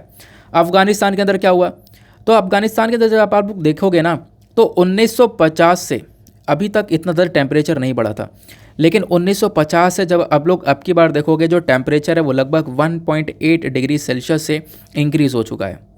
और ये टेम्परेचर जैसे जैसे इंक्रीज़ हुआ इसकी वजह से अफगानिस्तान के अंदर मैसिव ड्रॉप यानी कि सूखा पड़ना स्टार्ट हो गया है। और ऐसा हम लोगों ने देखा, ये जो सूखा पड़ा है ये बहुत तेज़ी से बढ़ता चले जा रहा है। और यहाँ पे इसके पीछे का भी कारण एक ग्लोबल वार्मिंग को बताया गया है। ठीक है ना। अब इससे क्या हो रहा है, पूरी तरह से सब कुछ रेगिस्तान सा बन रहा है, सारी चीज़ें सूख रही हैं, लैंड बर्बाद हो रहा है, फसल नहीं ग्रो कर पा रहे हैं, पानी की कमी हो रही है, लोगों की जान भी जा रही है। ये सिचुएशन है क्लाइमेट चेंज का। फिर उसके बाद में तीसरी कंट्री यानी बांग्लादेश के ऊपर क्या इम्पैक्ट पड़ रहा है। बांग्लादेश के हालात भी काफ़ी बुरे हैं, क्योंकि बांग्लादेश की लोकेशन कुछ इस प्रकार से है, क्योंकि बांग्लादेश का कुछ जोग्राफिकल फैक्टर्स उसको बुरे हालात में डाल देता है, क्योंकि आपको बहुत लो एरिया में ये देखने को मिलेगा। उसकी वजह से यहाँ पर इसके ऊपर बहुत ज़्यादा इम्पैक्ट देखने को मिलेगा। पॉपुलेशन ज़्यादा है, लो एरिया में है, तो इससे भी यहाँ पे बाढ़ वगैरह की जो सिचुएशन है वो काफ़ी ज़्यादा बढ़ जाती है। ठीक है ना। और इनफैक्ट यहाँ पर एशियन डेवलपमेंट बैंक ने तो यहाँ पर एक एस्टिमेशन, एक अंदाज़ा ये बताया कि बांग्लादेश के अंदर आने वाले टाइम पर हालात इतने ख़राब होने वाले हैं, क्योंकि बहुत लो एरिया में है और जिस प्रकार से क्लाइमेट चेंज हो रहा है, जिस प्रकार से यहाँ पे समुद्र का स्तर बढ़ रहा है, तो ये बांग्लादेश को भी बहुत नुकसान होने वाला है। तो आने वाले साल 2050 तक बांग्लादेश को लगभग अपने जीडीपी का, तो लगभग 2% जीडीपी का एनुअल लॉस हो सकता है, ऐसा यहाँ पर बोला गया। इतना यहाँ पर लॉस एक्सपीरियंस कर सकता है बांग्लादेश, सिर्फ और सिर्फ इस क्लाइमेट चेंज की वजह से। ये बांग्लादेश की बात हुई। अब बात करते हैं भूटान की।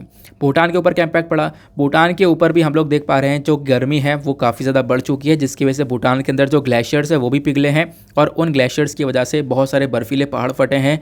तो यानी कि ग्लेशियर लेक आउटबर्स्ट वहाँ पर भी देखने को मिला है। भूटान के बाद में बात आती है मालदीव्स की। मालदीव्स की बात करें तो मालदीव्स भी एक छोटा सा आइलैंड है, इंडिया के नीचे जस्ट आपको देखने को मिलेगा। अब वो जो आइलैंड है ना, उसको भी एक प्रॉब्लम देखने को मिल रही है। वो आइलैंड बिल्कुल समुद्र के बीचों बीच है, तो समुद्र का स्तर बढ़ रहा है। तो हमने देखा मालदीव्स के जो साइड वाले आइलैंड्स हैं वो बेसिकली थोड़े थोड़े दबते चले जा रहे हैं। और अगर ऐसे ही क्लाइमेट चेंज होता रहा, ऐसे ही बर्फ़ पिघलती रही, ऐसे ही हमारे ग्लेशियर्स पिघलते रहे, ऐसे ही यहाँ पर जो बर्फ़ है जो पिघलती रहेगी, तो इससे क्या होगा, समुद्र का स्तर और तेज़ी से बढ़ेगा, और तेज़ी से बढ़ेगा, मालदीव्स को डुबा ले जाएगा। तो ये भी सिचुएशन यहाँ पे देखने को मिलती है। देन बात आती है नेपाल की। नेपाल की तो आप देखोगे तो नेपाल के अंदर भी यहाँ पे देखो क्लाइमेट चेंज की वजह से काफ़ी सारे एक्सट्रीम इवेंट्स क्रिएट हुए हैं, जैसे सूखा पड़ता हुआ नज़र आया है, बहुत सारे जंगलों में नेपाल के अंदर आग लगती हुई नज़र आई है, इतना ज़्यादा सूखा पड़ा कि आग भी लगी है। तो इस प्रकार से नेपाल के अंदर भी क्राइसिस देखने को मिले हैं। फिर बात आती है पाकिस्तान की। तो पाकिस्तान के अंदर हालात तो आपको पता ही है, जो रिसेंटली न्यूज़ में चल ही रहा है। तो पाकिस्तान के अंदर जिस प्रकार से गर्मी बढ़ी है, वहाँ पे भी ग्लेशियर्स वगैरह पिघले, और उसकी वजह से जो रिवर्स वगैरह हैं इसके ऊपर डायरेक्टली इम्पैक्ट पड़ा है। और अभी के टाइम पर पाकिस्तान में तो जो मॉनसून रेन है, यानी जो बारिश है, वो एक तरीके से मॉनसून से पहले से देखने को मिली, और मॉनसून से पहले से ही जो ये बारिश होना स्टार्ट हुई है ना, इसकी वजह से एक खतरनाक फ्लड बाढ़ आ चुकी है पाकिस्तान के अंदर में। तो ये बात यहाँ पे आप देख पाओगे। लगभग बताया गया 1999 से लेकर 2018 के बीच में जब आप लोग देखोगे ना, तो पाकिस्तान की रैंक थी 5th most affected country in terms of extreme climate. यानी कि जो क्लाइमेट चेंज की वजह से जो बुरा असर पड़ा है, उसमें आप देखोगे पाकिस्तान को 5th मोस्ट अफेक्टेड कंट्री के ऊपर रखा गया है, जहाँ पे सबसे ज़्यादा बुरा असर पड़ रहा है। वो 5वें नंबर पर आने वाला देश है पाकिस्तान। तो ये हालात हो रहे हैं क्लाइमेट चेंज की वजह से। आई होप आपने समझा होगा क्लाइमेट चेंज आखिरकार क्या इवेंट है, कितना बुरा यहाँ पे प्रभाव डाल सकता है। फिर एक क्वेश्चन ये आता है कि सर इसका सोल्यूशन क्या हो सकता है। यहाँ पे राइटर ने सोल्यूशंस दिए हैं, what should be the way forward. पहला सोल्यूशन है ऑप्टिमम यूटिलाइजेशन ऑफ रिसोर्सेज, यानी कि जो ये हिमालयन कंट्रीज़ है, अफगानिस्तान, भूटान, इंडिया, नेपाल, पाकिस्तान, यहाँ पर ना बहुत सारा हाइड्रो पावर आपको देखने को मिलेगा, ठीक है ना। बहुत सारी यहाँ पर इनके पास में एनर्जी है जो कि अनयूटिलाइज है, जिसका यूज़ नहीं किया गया है। तो उसका प्रॉपरली आपको यूज़ करना पड़ेगा, यानी एक ऑप्टिमम यूटिलाइजेशन करना होगा, ऑप्टिमम यूज़ करना होगा, ऐसा यहाँ पर मेंशन किया गया। दूसरा, यहाँ पर जो टेक्नोलॉजीज़ हैं, बहुत सारा फाइनेंस है, टेक्नोलॉजी है, डेवलपमेंट है, इस चीज़ के अंदर इन सारी की सारी साउथ एशियन कंट्रीज़ को आपस में कोलैबोरेट करना होगा, मिलकर साथ में खड़ा होना होगा। अब मिलकर साथ में कैसे खड़े हो सकते हैं। फॉर एग्जांपल इंडिया की बात करें तो इंडिया सोलर पावर के मामले में सभी लोगों को लीड करता है। सोलर पावर की बात करें तो इंडिया के अंदर आपको बहुत सारे सोलर पैनल्स लगते हुए नजर आएंगे, बहुत सारे सोलर पार्क्स बनते हुए नजर आएंगे।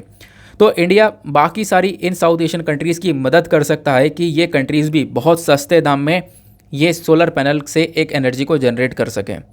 इंडिया ऐसे हेल्प कर सकता है। प्लस इंडिया के पास में एक अपॉर्चुनिटी भी है कि हम लोग यहाँ पर इस पर्टिकुलर ग्रुप को लीड करते हुए चल सकते हैं, क्योंकि एक बड़ा कंट्री आपको इंडिया ही देखने को मिलेगा इस पूरे पोर्शन में, और इंडिया के पास में अपॉर्चुनिटी है कि हम अपने पूरे साउथ एशियन रीजन की जो आवाज़ है ना, वो इंटरनेशनल लेवल पर जो मंच है उसके अंदर उठाएं। ये यहाँ पर मेंशन किया जाता है।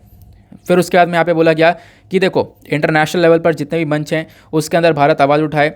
फिर एक सपोर्ट ऐसे कर सकता है, जैसे देखो भारत को इस चीज़ का एक्सपीरियंस है, हम लोगों ने क्या कर रहे हैं, बहुत सारे प्रोग्राम्स चलाएं, स्मार्ट सिटीज़ मिशन हो गया, अटल मिशन फॉर अर्बन ट्रांसफॉर्मेशन हो गया, इस प्रकार से आपको बहुत सारे मिशंस देखने को मिलेंगे। तो हम लोग यहाँ पर अपना एक्सपीरियंस जो है इन कंट्रीज़ के साथ में शेयर कर सकते हैं, ताकि यहाँ पर भी एक ट्रांसफॉर्मेशन किया जा सके। यानी कि कहने का मतलब यह है कि जितने भी साउथ एशियन कंट्रीज़ हैं वो एक दूसरे से कुछ ना कुछ आराम से सीख सकती हैं, सभी के पास में कुछ ना कुछ कैपेबिलिटीज़ आपको देखने को मिलेंगी। फॉर एग्जांपल बांग्लादेश के पास में कैपेबिलिटी है अडेप्टेशन की, वो ले सकते हैं। भूटान के पास में है sustainable management of forest, Bhutan किस प्रकार से जंगलों को मैनेज करने का काम कर रहा है। बांग्लादेश, इंडिया यहाँ पर अपने फिशरीज़ को मैनेज कर रहे हैं, फिशिंग सेक्टर को। नेपाल के अंदर माइक्रो हाइड्रो पावर हो गया। श्रीलंका और मालदीव्स के अंदर इको टूरिज़्म को कैसे प्रमोट किया जा रहा है। तो हर एक कंट्रीज़ अपने आप में किसी ना किसी चीज़ को लेकर बहुत आगे है। जैसे बांग्लादेश, इंडिया, पाकिस्तान, ये तीनों के तीनों स्मार्ट एग्रीकल्चर के अंदर आ गए हैं। तो ये सभी कंट्रीज़ ना आपस में किसी ना किसी चीज़ में आ गए हैं, तो एक दूसरे को कुछ ना कुछ यहाँ पर सिखा सकती हैं, एक दूसरे के साथ में कुछ ना कुछ डेटा शेयर कर सकती हैं।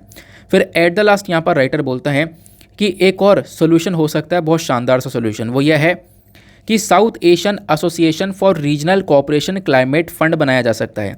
यानी कि सार्क नाम का एक क्लाइमेट फंड बना दो और उसके अंदर खूब सारा पैसा इकट्ठा करो, और वो जो फंड होगा उस फंड का हम लोग यूज़ करेंगे। कोई भी डिज़ास्टर आता है किसी भी देश में, तो उस डिज़ास्टर को टैकल करने के लिए, उसको कम करने के लिए, उस कंट्री की सिचुएशन को सुधारने के लिए उस फंड का उपयोग किया जाएगा। क्लियर हो गया। तो ये सारी बातें यहाँ पर राइटर के थ्रू बोली गई हैं। इंडियन एक्सप्रेस का अच्छा सा आर्टिकल था। अब इसी आर्टिकल के बेसिस पर आपको अपना आंसर भी लिखना है, ठीक है ना। क्वेश्चन मैंने आपको बता ही दिया है। अच्छा, एक चीज़ और, जब आप लोग आंसर लिखोगे तो आंसर लिखने के बाद में कहाँ पर सबमिट करना है, टेलीग्राम पर जाना और सर्च बॉक्स में टाइप करना Deepak Yadav education mains answer writing, full form लिखना। आपको मेरा चैनल मिलेगा मेंस वाला, लगभग 27,000 के आसपास लोग जुड़े हुए हैं। आप लोग भी जाकर वहाँ से जुड़ सकते हो और वहाँ पे आंसर सबमिट करोगे। सबमिट करने के साथ साथ आपको काम ये करना है, एक दूसरे के आंसर्स को रिव्यू करना है।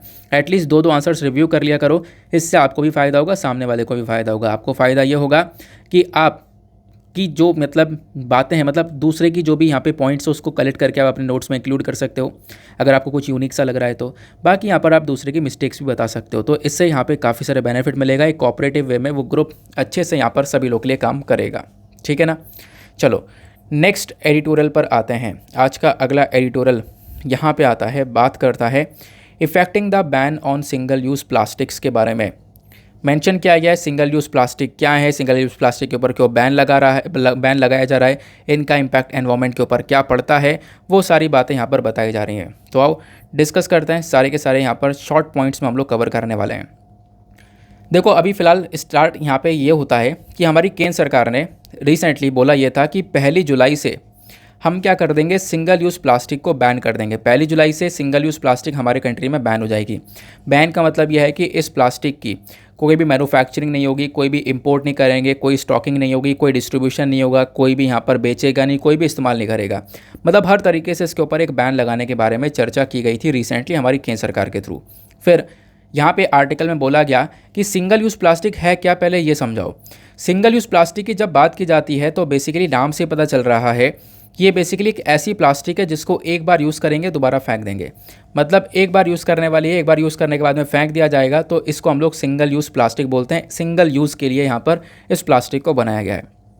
अब करेंट टाइम पर इस सिंगल यूज़ प्लास्टिक का बहुत सारी जगह पे यूज़ होता है, हर जगह पे यूज़ होता है। इनफैक्ट सिंगल यूज़ प्लास्टिक को जब आप लोग देखोगे ना, तो चाहे शैम्पू की बॉटल हो गई, शैम्पू को यूज़ करके बॉटल फेंक देते हो, डिटर्जेंट्स हो गए, कॉस्मेटिक्स हो गया, पॉलीथीन बैग्स हो गई, face mask, coffee cup, cling film, trash bag, food packaging और भी बहुत सारी चीज़ें हैं। सभी जगह पर सिंगल यूज़ प्लास्टिक का इस्तेमाल हो रहा है। करते क्या है, एक बार यूज़ कर रहे हैं और उसके बाद यहाँ पर उसको फेंक दे रहे हैं।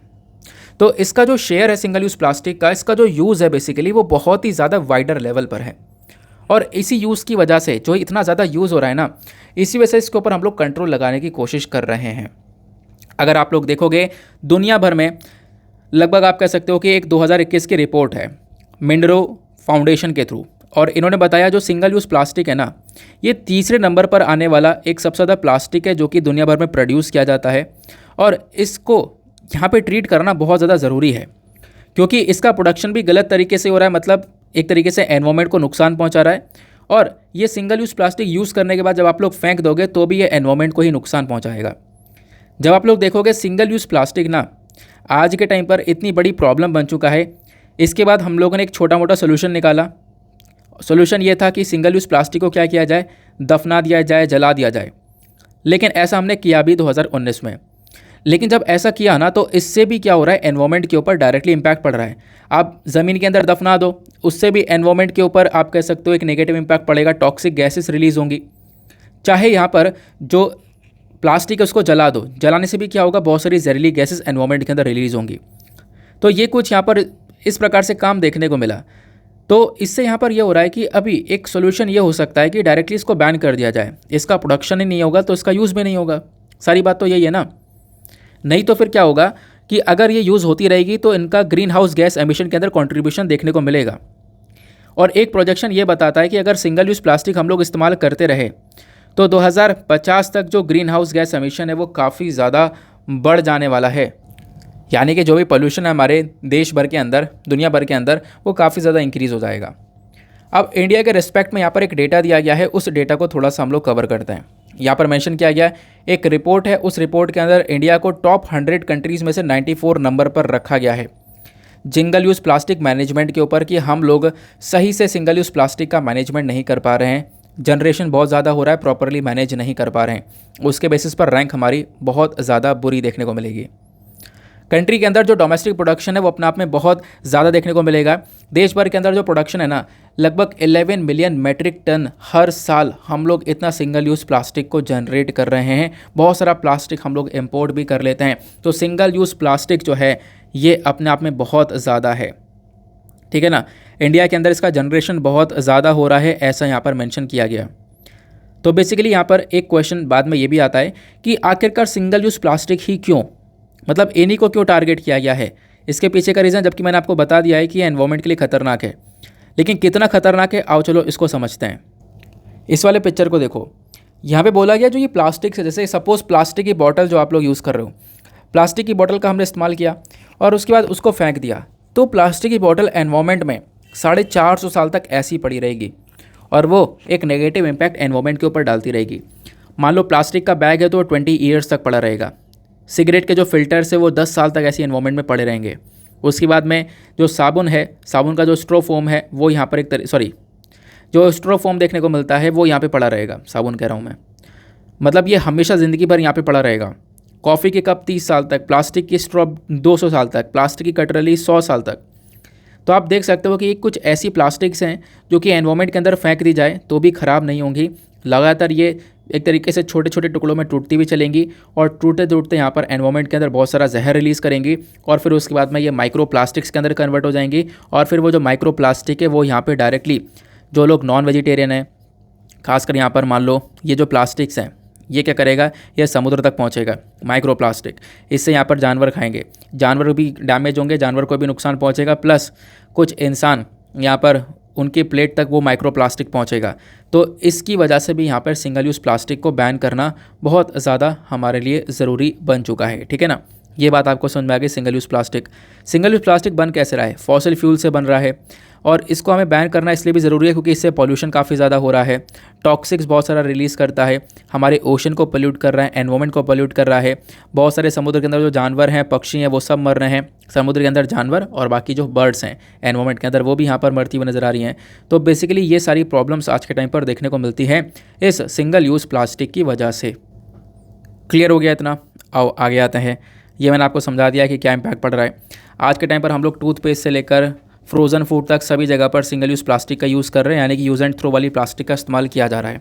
नाउ हमारी कंट्री के अंदर सिंगल यूज़ प्लास्टिक के ऊपर बैन लगाया गया, तो बैन लगाने के बाद में कौन सी बॉडी है जो कि इसको मॉनिटर कर रही है, कौन सी बॉडी इसको देखने का काम कर रही है।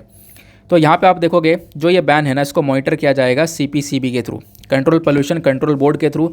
जो CPCB है ये आपको केंद्र सरकार के लेवल पर देखने को मिलेगी और जो SPC है स्टेट पोल्यूशन कंट्रोल बोर्ड, ये आपको स्टेट के लेवल पर देखने को मिलेगी। ये क्या करेंगे, रिपोर्ट तैयार करेंगे, हमारी लगातार सरकार को ये रेगुलरली बताते रहेंगे कि क्या क्या सिचुएशन है इस बैन को लेकर। क्लियर हो गया, ये बातें समझ में आ गई। पेनल्टी वगैरह के बारे में भी चर्चा की गई है। देखो यहाँ पे बोला गया कि देखो इस सब बैन लगाने के बाद में अगर कोई व्यक्ति फिर से सिंगल यूज़ प्लास्टिक का इस्तेमाल करता है तो एनवायरनमेंट प्रोटेक्शन एक्ट 1986 के तहत उसको 5 साल की सज़ा हो सकती है, प्लस 1 लाख रुपए तक की पेनल्टी भी चार्ज की जा सकती है, या फिर सज़ा पेनल्टी दोनों ही उसके ऊपर किया जा सकता है। अब जो वॉलेटर्स हैं, ये मैंने आपको बता दिया, उनसे पेनल्टी ली जाएगी, पैसा लिया जाएगा। पैसा लेने के बाद में यहाँ पर कलेक्ट किया जाएगा और वो सब एनवायरनमेंट को वापस से इम्प्रूव करने में लगाया जाएगा। अब क्वेश्चन ये है कि कौन कौन से देश जो हैं वो सिंगल यूज़ प्लास्टिक को डील कर रहे हैं, किस प्रकार से डील कर रहे हैं। देखोगे बहुत सारी कंट्रीज़ ना आज के टाइम पर सिंगल यूज़ प्लास्टिक को डील कर रही हैं। फॉर एग्जांपल आप देखोगे तो पहला कंट्री बनता है बांग्लादेश। बांग्लादेश पहला कंट्री बना जिसने सिंगल यूज़ प्लास्टिक, खासकर प्लास्टिक बैग्स के ऊपर बैन लगा दिया था साल 2002 में। उसके बाद में न्यूजीलैंड है, न्यूजीलैंड यहाँ पर एक लेटेस्ट कंट्री बनता है प्लास्टिक बैग्स के ऊपर बैन लगाने वाला साल 2019 में। देन आपको चाइना देखने को मिलेगा, चाइना भी यहाँ पर इसने प्लास्टिक बैग्स के ऊपर एक बैन को लेकर चीज़ें इशू करी थी साल 2020 में, ठीक है ना। तो आपको इस प्रकार से ये कुछ स्टेटस देखने को मिल जाएगा सिंगल यूज़ प्लास्टिक का। आई होप आपको सारी चीज़ें क्लियर हो चुकी हैं। सिंगल यूज़ प्लास्टिक क्या है, हमारे एनवायरनमेंट के लिए क्यों है इतना हार्मफुल, कैसे मैनेज किया जा सकता है, प्लस यहाँ पर चैलेंजेस क्या क्या हैं और कंट्री में हम लोग कैसे मैनेज कर रहे हैं, वो सारी बातें हैं जो कि मैंने अभी आपके साथ में डिस्कस करी हैं नोट्स के फॉर्म में। आते हैं नेक्स्ट एडिटोरियल पर। नाउ ये जो अगला एडिटोरियल है ये लिखा गया है सुप्रकाश चंद्र रॉय साहब के थ्रू। इनके बारे में अगर आप लोग पढ़ना चाहते हो तो यहाँ पर इनके बारे में लिखा है। अब एक बात मैं आपको बता दूँ, काफ़ी सारे लोग जो बिगिनर हैं, जो कि अपने UPSC की जर्नी को बिगिन कर रहे हैं, शुरुआत कर रहे हैं, तो वो लोग पूछते हैं कि राइटर ध्यान रखना ज़रूरी है। नहीं, राइटर बिल्कुल भी ध्यान रखना ज़रूरी नहीं है, ठीक है ना। बिल्कुल भी, मतलब कोशिश भी मत करना राइटर को ध्यान रखने की। बस खाली मैं बता देता हूँ कि हाँ राइटर कौन है। अब जैसे यहाँ पर इनके बारे में हमने पढ़ा, तो अब यहाँ पे अगर हम लोग बात करें तो ये कौन सा टॉपिक के बारे में चर्चा करते हैं। ये बात करते हैं कि हमारे कंट्री में जब आप लोग देखोगे तो जेंडर के बीच में डिस्क्रिमिनेशन काफ़ी ज़्यादा है। वेमेन और मैन के बीच में आपको डिस्क्रिमिनेशन, भेदभाव काफ़ी ज़्यादा देखने को मिलेगा। वेमेन को थोड़ी सी कम अपॉर्चुनिटीज़ मिली हैं रिसर्च और डेवलपमेंट सेक्टर में, और मैन को थोड़ी सी ज़्यादा अपॉर्चुनिटीज़ मिली हैं, उसके बारे में बात करते हैं। उसके बाद में इन्होंने ये बोला कि जो हमारे इंस्टीट्यूशंस हैं रिसर्च और डेवलपमेंट को लेकर, जो भी इंस्टीट्यूशंस हैं वो अगर महिला को एज अ एसेट देखें कि वो महिला बहुत कुछ कर सकती है, तो एक अलग ही बात रहेगी, उससे एक बहुत बड़ा कंट्रीब्यूशन मिलेगा। तो बेसिकली कहने का पर्पज़ है, इस पूरे एडिटोरियल का टॉपिक है women in research and development. Women का कितना इन्वॉल्वमेंट है रिसर्च और डेवलपमेंट के ऊपर हमारे कंट्री के अंदर, ये यहाँ पर मेंशन किया गया है। चलो आओ डिस्कस करते हैं। सबसे पहली चीज़ ऑथर यहाँ पर मेंशन करते हैं, देखो जो ये जेंडर इशू है ये अपने आप में एक बहुत बड़ी प्रॉब्लम है। जेंडर इनइक्वालिटी, जेंडर डिस्क्रिमिनेशन, यानी मेल और फीमेल, महिला पुरुष में भेदभाव, जो एक सबसे बड़ी प्रॉब्लम देखने को मिलेगी। और आज के टाइम पर हमने देखा है एजुकेशन सिस्टम में या हर जगह पर देखने को मिली है। पहली बार ये जो जेंडर डिस्क्रिमिनेशन है वो देखने को मिला था इंडिया के अंदर 1933 में, ऐसा यहाँ पर ऑथर बोलते हैं। 1933 में हुआ क्या था, उस समय जो कमला सोहिनी हैं, कमला सोहिनी, ठीक है ना, ये जो महिला हैं ये क्या करती हैं, ये पहुंचती हैं या अप्रोच करती हैं किसको, ये बेसिकली अप्रोच करती हैं हमारे उस समय के जो एक तरीके से सर सीवी रमन हैं उनको। सीवी रमन के पास में ये जाती हैं और उनसे कहती हैं कि सर मुझे फ़िज़िक्स के अंदर रिसर्च करनी है। ये महिला बोलती है मुझे फ़िज़िक्स के अंदर रिसर्च करनी है। अब होता क्या है, नोबल लॉरिएट और जो भी यहाँ पर इलस्ट्रियस डायरेक्टर हुआ करते थे Indian institute of science Bengaluru के, IISc जो बेंगलोर है उसके जो डायरेक्टर हुआ करते थे, उन डायरेक्टर ने यहाँ पे क्या किया, उन महिला की जो रिक्वेस्ट है उसको मना कर दिया, उसको डाउन कर दिया। उन्होंने बोला नहीं हम आपको नहीं रख सकते। अब भले ही यहाँ पर जो ये कमला जी हैं इनको इग्नोर कर दिया गया हो, लेकिन इन्होंने क्या किया, इन्होंने इसी इग्नोर को रिफ्यूज़ कर दिया, मना कर दिया कि हम देखो यहाँ पर इस चीज़ को मैं एक्सेप्ट नहीं करूँगी, ये कहीं ना कहीं जेंडर डिस्क्रिमिनेशन हो रहा है। और उसके बाद वो महिला उसी डायरेक्टर के ऑफिस के बाहर सत्याग्रह पर बैठ जाती हैं, ठीक है ना। अब सत्याग्रह पर बैठी डायरेक्टर के ऑफिस के बाहर ही। देन उसके बाद क्या होता है कि इनको देखा गया कि हाँ सत्याग्रह पर बैठी हैं, तो बाद में जो डायरेक्टर है ना उनको 1 साल के लिए अपॉइंट कर लेता है। 1 साल के लिए यहाँ पर अपॉइंट करता है एक कंडीशन पर कि उनका जो काम है वो बेसिकली अगर उनको सेटिस्फाई करेगा, उनकी क्वालिटी अगर सेटिस्फाई करती है तो ही आगे यहाँ पर उनको रखा जाएगा। और ध्यान रखना है कि उनका जो प्रेजेंस है वो किसी भी मेल कलीग्स को डिस्ट्रैक्ट ना करे। इस कंडीशन के बेसिस पर उनको 1 साल के लिए रखा गया। तो इस प्रकार की चीज़ यहाँ पर नजर आई। सिमिलरली ऐसा, ये तो मैंने आपको 1933 का केस बताया। फिर ऑथर बोलते हैं, राइटर बोलते हैं सिमिलरली एक केस आपको 1937 का भी ऐसा ही देखने को मिलेगा। 1937 का क्या केस था, जो प्रोफेसर DM बोस हैं इनके बारे में यहाँ पर चर्चा की गई है। तो उस समय पर ये प्रोफेसर DM बोस हुए, उनके बाद यहाँ पे पालित प्रोफेसर ऑफ फिजिक्स हुए कलकत्ता यूनिवर्सिटी के। तो इन्होंने भी क्या किया, एक महिला थी बीबा, इनको लेने से यहाँ पर मना कर दिया, अपने रिसर्च ग्रुप में इनको लेने से मना कर दिया। अब क्या होता है यहाँ पर कि जैसे तैसे ये बाद में ज्वाइन कर लेती हैं DM बोस रिसर्च ग्रुप को, यानी कि इनका जो रिसर्च ग्रुप था इसको यहाँ पर जैसे तैसे वो महिला ज्वाइन कर लेती हैं और काम भी करती हैं। और उन महिला का जो काम होता है ना उस रिसर्च वर्क में, वो बहुत ही ज़्यादा अमेजिंग होता है। कॉस्मिक रेस के ऊपर काम किया जाता है और उनका एक तरीके से लेजेंडरी वर्क था वो, ऐसा यहाँ पर बोला गया। मतलब चांस मिले विमेन को तो यहाँ पर कितना आगे निकल सकती हैं। तो ये यहाँ पर एग्जाम्पल्स दिए गए कि कहीं ना कहीं डिस्क्रिमिनेशन हो रहा था वेमेन के साथ में, स्टार्टिंग हुई 1933 से। तो यहाँ पे बेसिकली डिस्क्रिमिनेशन की बात की जा रही है रिसर्च ग्रुप में, रिसर्च और एनालिसिस के अंदर आप कह सकते हो जो हमारा साइंस कैटेगरी है उसके अंदर वेमेन को इतना बड़ा रोल वहाँ पे मिला नहीं है। तो स्टार्टिंग में डिस्क्रिमिनेशन हुआ, 2 वेमेन ने कोशिश करी और वो यहाँ पर इंक्लूड भी हो पाई और उन्होंने कुछ करके भी दिखाया।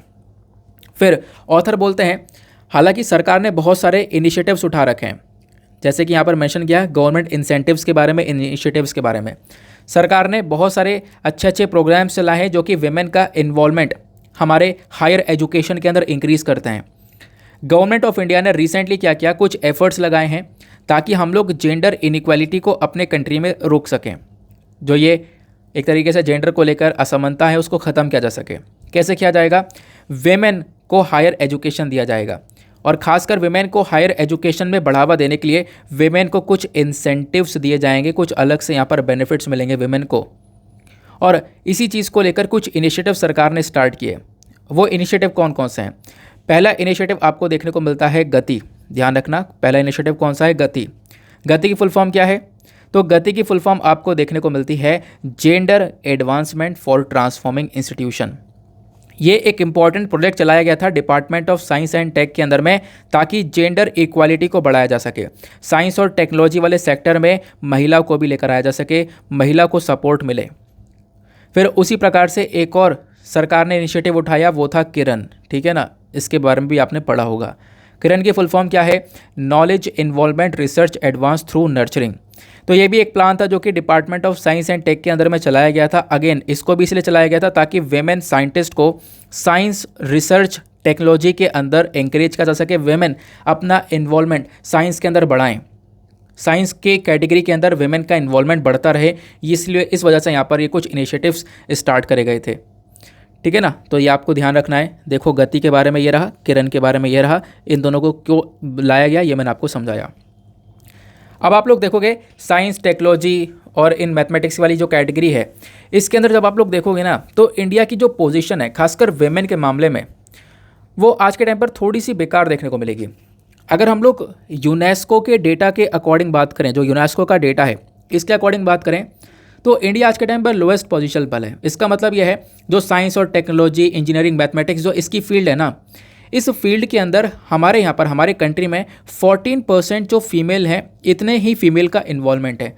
मतलब केवल इंडिया के अंदर 14% जो फीमेल्स हैं ना, वो कहीं ना कहीं इस पर्टिकुलर सेक्टर के अंदर काम कर रही हैं, साइंस एंड टेक वाले सेक्टर में काम कर रही हैं।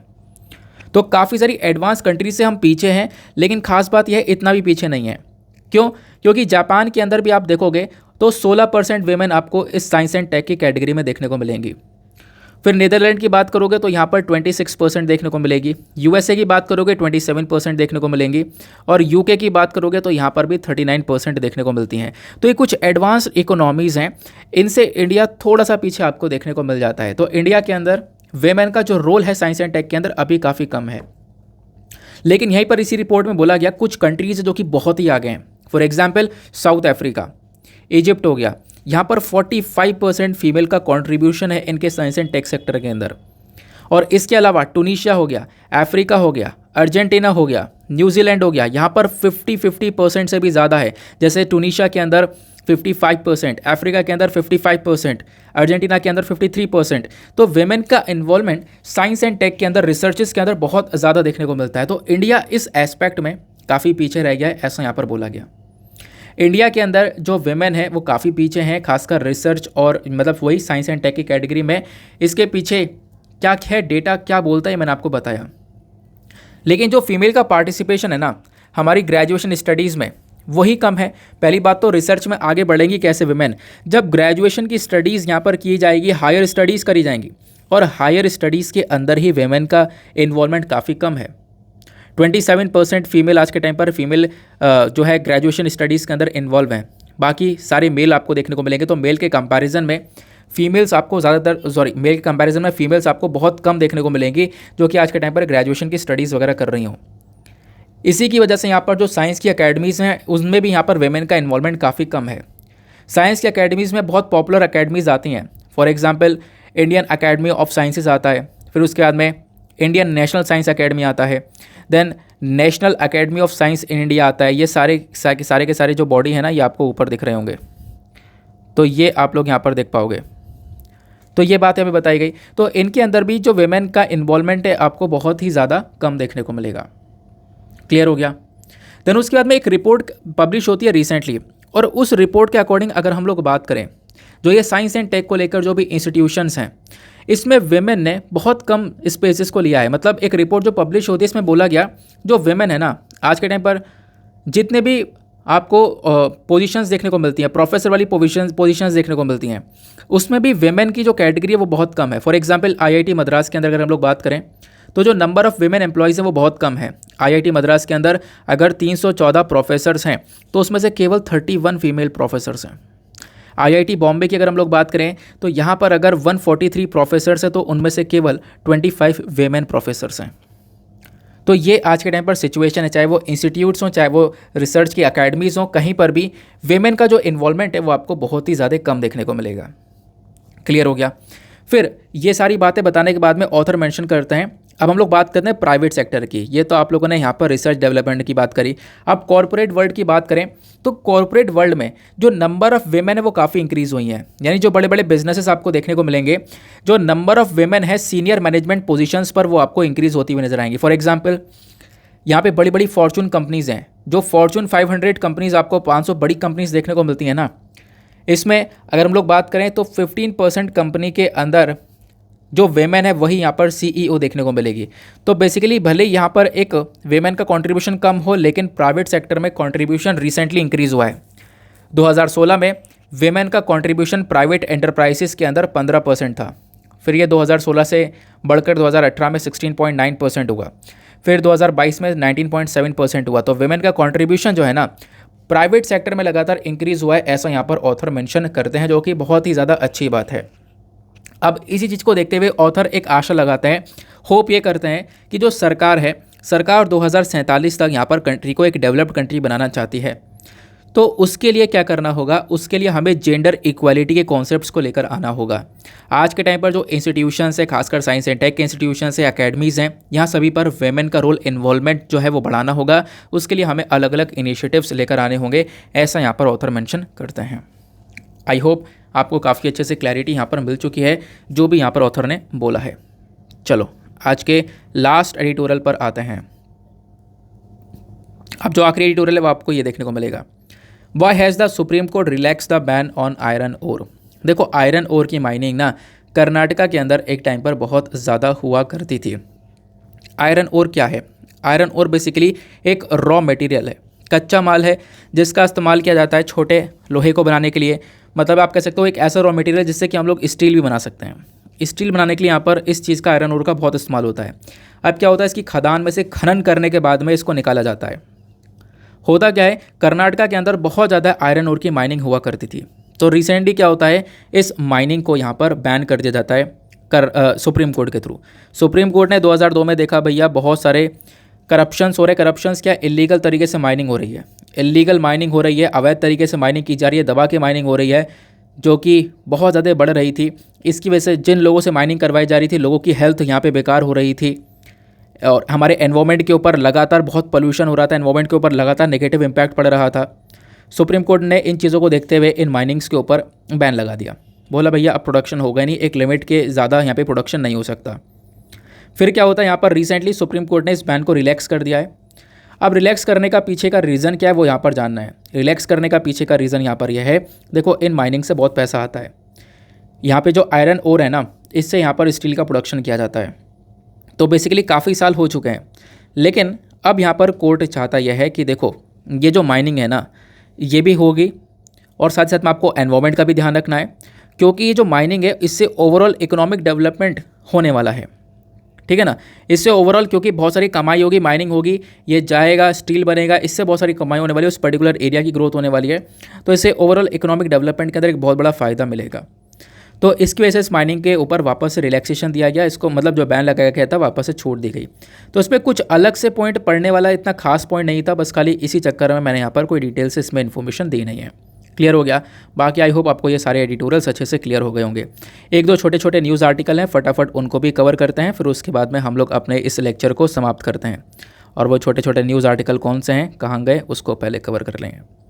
यहाँ पे आप देख पाओगे छोटे छोटे दो न्यूज़ आर्टिकल्स हैं। सबसे पहला देखो, जो बांग्लादेश की प्राइम मिनिस्टर हैं शेख हसीना, ये इंडिया के विजिट पर आने वाली हैं अगले सप्ताह, ऐसा हमारे मिनिस्ट्री ऑफ एक्सटर्नल अफेयर का कहना है। तो अगले सप्ताह आएंगी, अगेन देखो आएंगी विजिट पर, तब तक वेट करना है, क्योंकि इससे पहले प्रोडक्शन लगाया जा रहा है भैया। वाटर को लेकर काफ़ी सारे इश्यूज़ डिस्कस किए जाएंगे, ये डिस्कस किए जाएंगे, लेकिन जब ओवरऑल मीटिंग होगी, डिस्कशन होगा, उसके बाद ही हमारे पास में कुछ डेटा आएगा, उसके बाद भी हमारे पास में कुछ पता चलेगा, जो रियलिटी वो पता चलेगी। तो तब तक यहाँ पर आपको ये आर्टिकल नहीं पढ़ना है, ध्यान रखना। तो बेसिकली यहाँ पर हो सकता है अगले सप्ताह आए, तो अगले सप्ताह ये आर्टिकल आएगा वापस से, तो इसको हम लोग कवर कर लेंगे। देन आपको नेक्स्ट आर्टिकल ये देखने को मिलेगा, वोस्तक 2022। अब ये वोस्तक 2022 क्या है, तो बेसिकली ये एक अभ्यास है जो कि रशिया के अंदर स्टार्ट हो चुका है। 1 सितंबर से लेकर 7 सितंबर तक ये अभ्यास चलने वाला है, जैसा कि इस आर्टिकल में बताया जा रहा है। 1 सितंबर से 7 सितंबर तक ये एक्सरसाइज चलेगी। इस एक्सरसाइज के अंदर रशिया भी है, इंडिया भी है और चाइना भी पार्टिसिपेट कर रहा है। ये बेसिकली एक जॉइंट मिलिट्री अभ्यास है। ठीक है ना, जहाँ पे इनकी आर्मीज़ जो हैं वो काफ़ी कुछ एक दूसरे के साथ में शेयर करेंगी। इससे इन सभी कंट्रीज़ का जो डिफेंस कोऑपरेशन है वो काफ़ी ज़्यादा बढ़ता हुआ नजर आएगा। हालांकि इंडिया ने जैसे यहाँ पर इस एक्सरसाइज को ज्वाइन किया, यूएस की साइड से इंडिया की आलोचना होने लगी, यूएस ने इंडिया को क्रिटिसाइज़ भी किया। लेकिन यहाँ पर भारत ने बोला देखो हम लोग रूटीनली यानी रेगुलरली इसको अटेंड करते हुए आए हैं, दैट इज़ वाई हम लोग को यहाँ पर ये अटेंड करना पड़ेगा। तो यहाँ पर आपको ये देखने को मिल जाता है। तो वोस्तक एक्सरसाइज के बारे में ध्यान रखना, रशिया, चाइना, इंडिया का पार्टिसिपेशन प्लस कुछ और कंट्रीज़ का भी पार्टिसिपेशन यहाँ पे होने वाला है, लेकिन मेजरली आपको ये 3 कंट्रीज़ देखने को मिलती हैं। रशिया ने बोला कि जो ये वोस्तक 2022 एक्सरसाइज है ना, इसके अंदर ये जो रशिया, इंडिया, चाइना, इसके अलावा भी कुछ और पार्टनर्स आपको देखने को मिल जाएंगे, जैसे शंघाई कोऑपरेशन ऑर्गेनाइजेशन की कुछ कंट्रीज़ आपको ये हैं देखने को मिलती हैं, जिसके बारे में मैंने भी आपको थोड़ी देर पहले ही बताया था जब मैंने शंघाई कोऑपरेशन ऑर्गेनाइजेशन के बारे में पढ़ाया था। ठीक है ना, इतनी बात क्लियर हो गई। तो ये सब कुछ था हमारे आज के इस न्यूज़पेपर एनालिसिस के अंदर। आई होप आपको बहुत कुछ जानने को मिला है। सारे नोट्स वगैरह वो सब आपको पीडीएफ में मिल जाएंगे। पीडीएफ मेक श्योर करना कि आप लोग डाउनलोड कर लो मेरे टेलीग्राम चैनल से। साथ ही साथ में लेक्चर की समाप्ति करेंगे आज के प्रीलिम्स के क्वेश्चन के साथ में। तो प्रीलिम्स का क्वेश्चन था साल 2015 का कि ग्लोबल इकोनॉमिक प्रॉस्पेक्ट्स रिपोर्ट को समय समय पर कौन सी बॉडी इशू करती है। इसका करेक्ट आंसर आपको देखने को मिलेगा वर्ल्ड बैंक। तो ये जो ग्लोबल इकोनॉमिक प्रॉस्पेक्ट्स है ये वर्ल्ड बैंक का यहाँ पर एक पब्लिकेशन है जो कि यहाँ पर दुनिया भर की इकोनॉमी के बारे में चर्चा करता है। ठीक है ना, ओके ना, इसके साथ में करते हैं लेक्चर को समाप्त और मिलते हैं आप लोगों से अगले वीडियो में। आज के लिए bye bye, have a nice day, thank you and जय हिंद।